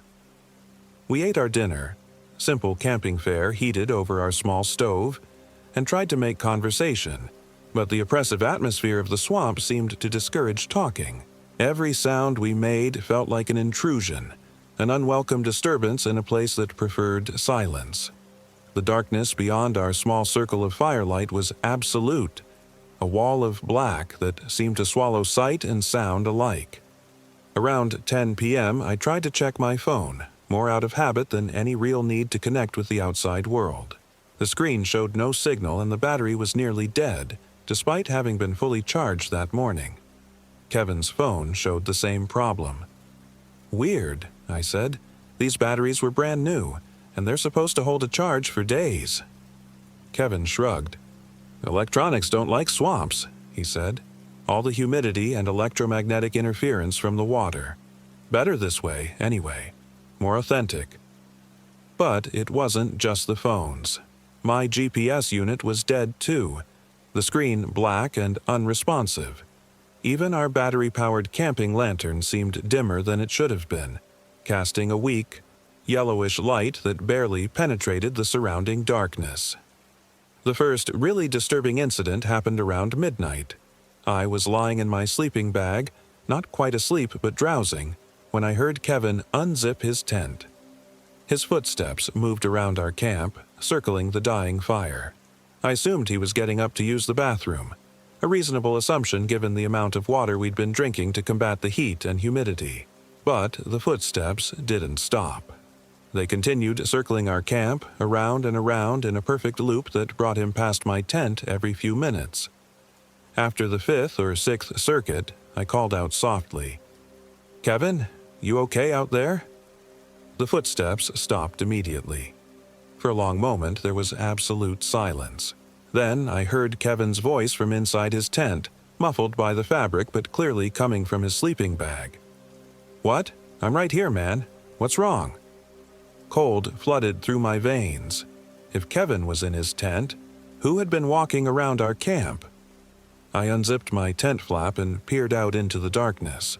The fire had died to barely glowing embers, providing almost no light.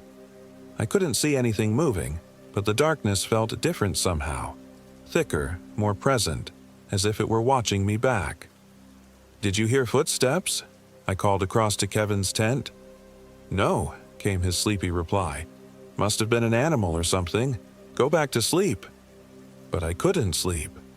I lay awake for hours, listening to the sounds of the swamp, trying to convince myself that what I'd heard had been some large bird or alligator moving through our camp.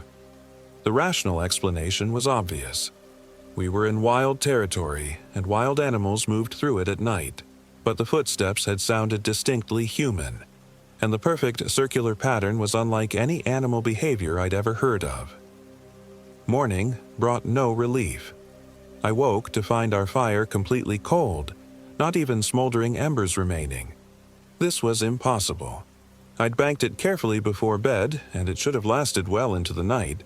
More disturbing, our cookware had been moved. The pots and pans we'd left beside the fire ring were now arranged in a neat line beside the dark pool, as if someone had washed them and set them out to dry. Kevin emerged from his tent looking refreshed and energetic, seemingly unbothered by our circumstances. When I pointed out the moved cookware, he just shrugged. "Must have been raccoons," he said. "They're notorious for getting into camp gear." But raccoons don't arrange things in neat lines, and they certainly don't wash dishes. The second day was when Kevin started acting truly strange. We'd planned to explore the area around Sweetwater Strand, maybe do some fishing in the dark pool. But Kevin seemed fixated on heading deeper into the swamp, toward areas that didn't appear on any of our maps. "There's something out there," he kept saying, staring off into the dense vegetation. "Something important. I can feel it calling." "Calling?" I asked. "Kevin, that doesn't make sense." But he was already packing his day pack, loading it with far more supplies than we'd need for a few hours of exploration. When I suggested we stay close to camp, his reaction was explosive. "We didn't come all this way to sit around camp like scared children," he snapped, his eyes flashing with anger I'd never seen before. "This place has secrets, Brian. Old secrets. We're not leaving until we find them." The intensity of his reaction was so unlike the Kevin I knew that I agreed to follow him, partly out of concern for his mental state and partly because I was afraid to let him go alone. We spent the day pushing deeper into the swamp, following game trails and Kevin's increasingly erratic sense of direction. The deeper we went, the stranger the swamp became. The trees grew larger and more gnarled, their roots forming twisted sculptures that looked almost deliberate. The air grew thicker, harder to breathe, with a smell like old copper and rotting flowers.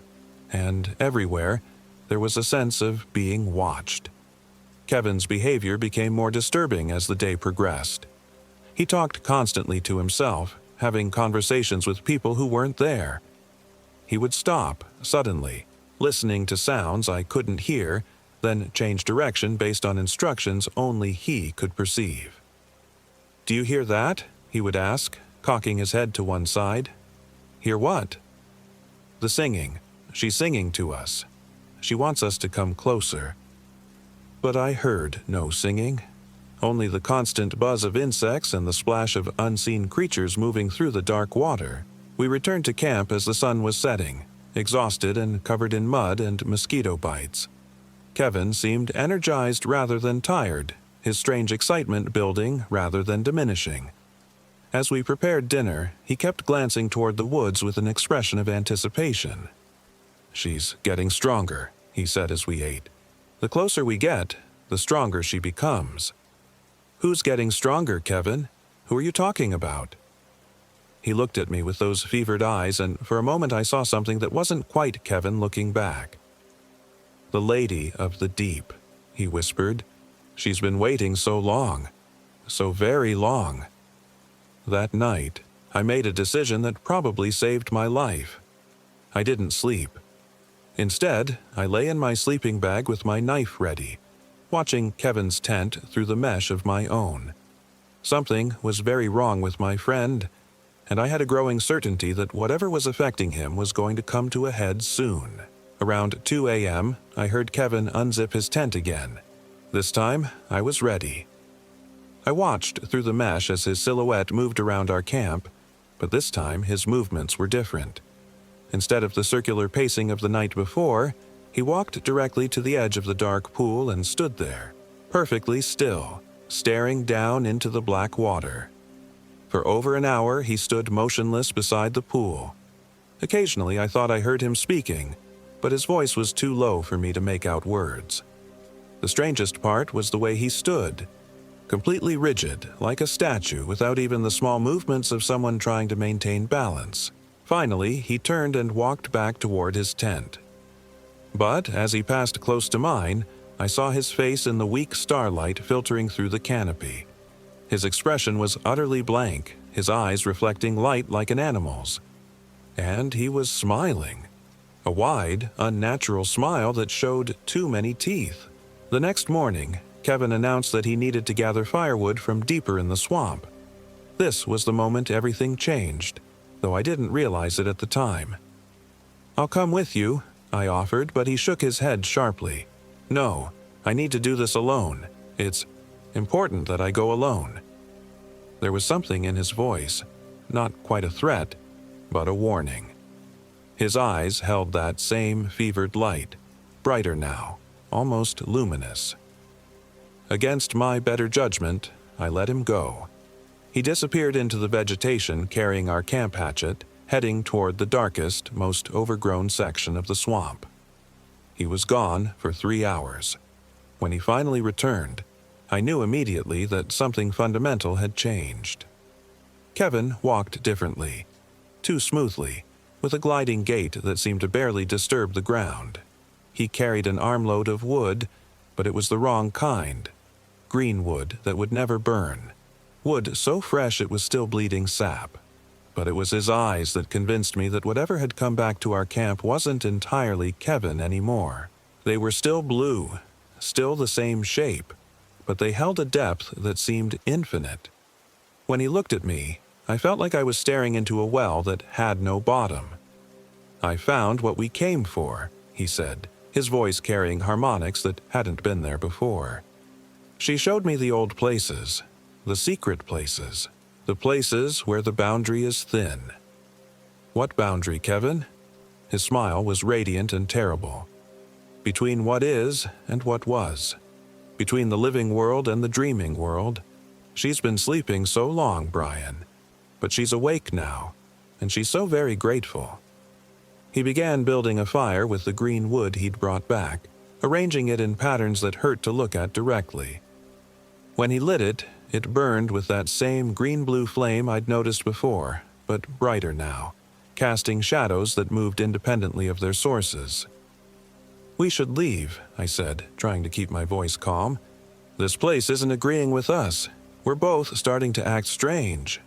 Kevin laughed, and the sound was like breaking glass. "Strange? No, Brian. We're finally becoming real. This is what we were meant to be. What we were before civilization taught us to be small and afraid." As night fell, Kevin's transformation became more pronounced. He moved around our camp with inhuman grace, never seeming to bump into obstacles even in complete darkness. He spoke constantly, but not to me. He was having long conversations with someone I couldn't see, speaking in a language that might have been very old Spanish mixed with something that predated European contact.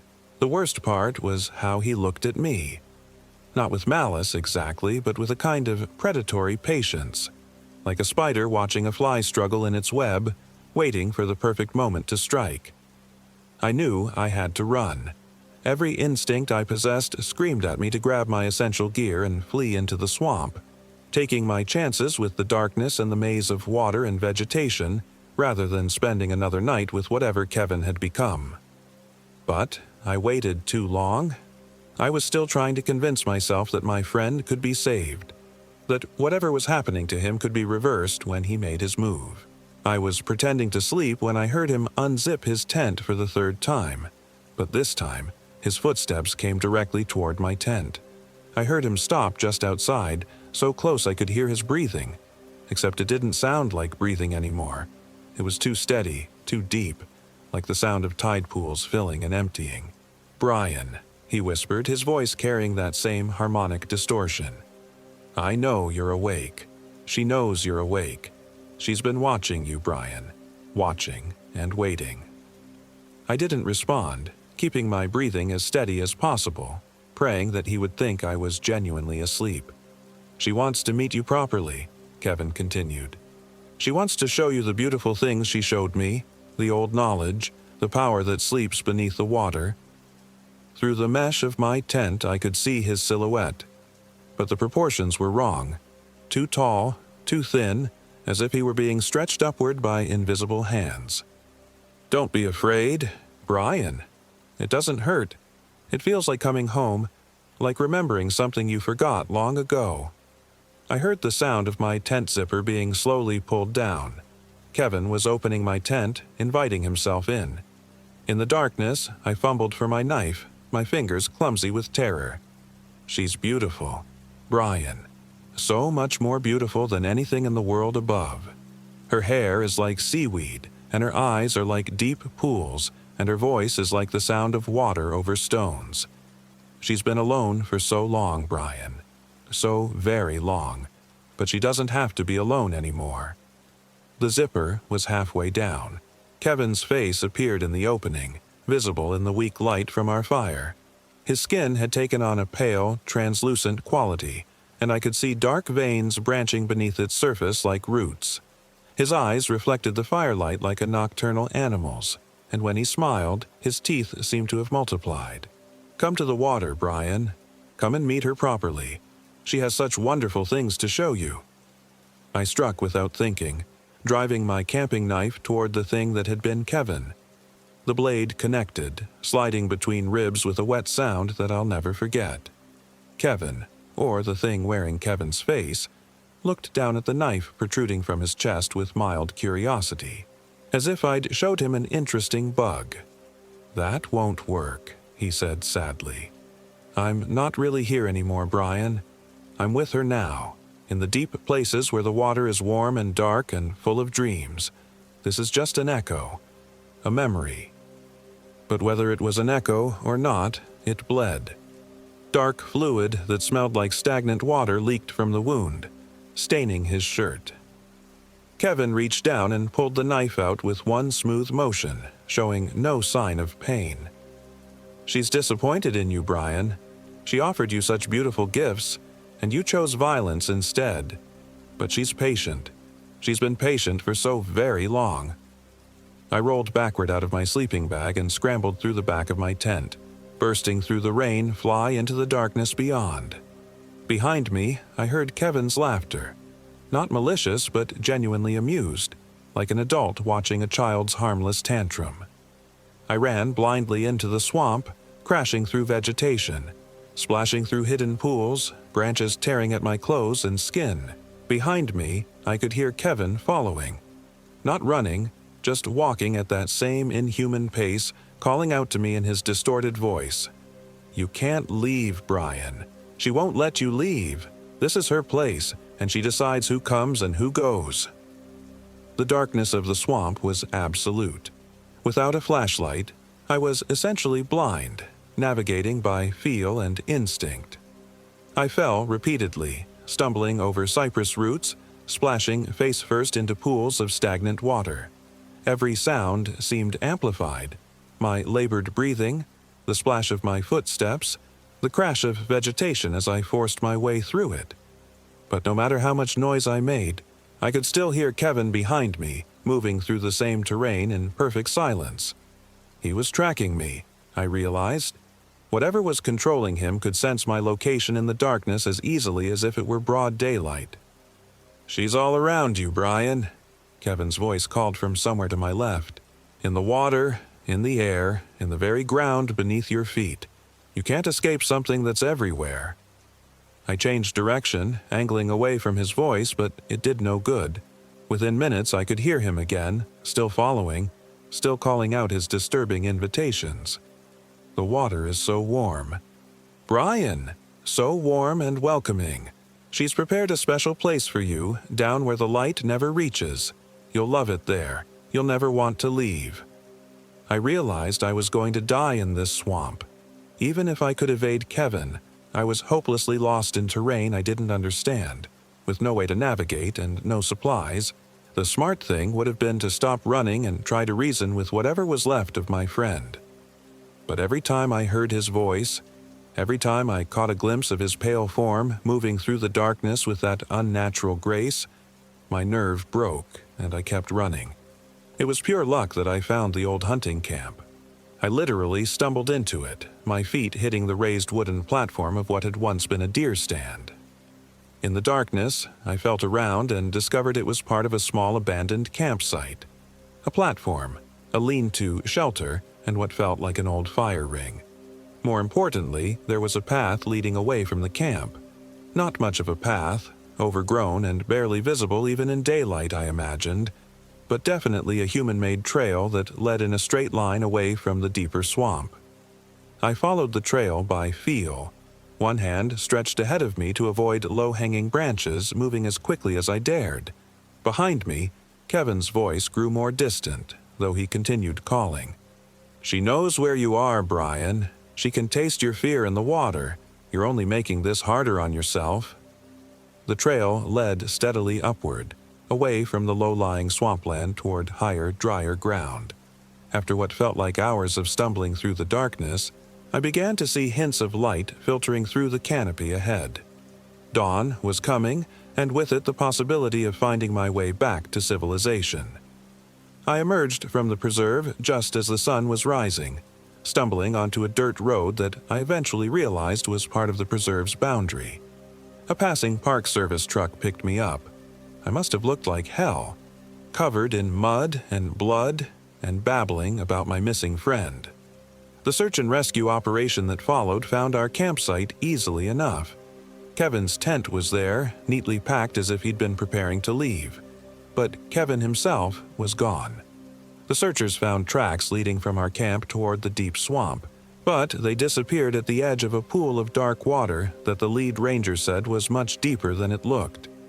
"Probably fell in," the ranger concluded. "These old sinkholes are treacherous. Body might never surface." But I knew better. Kevin hadn't fallen into the water. He'd gone into it willingly, called by something that had been waiting in the deep places for much longer than any of us could imagine. They searched for 3 days before officially declaring Kevin missing and presumed dead.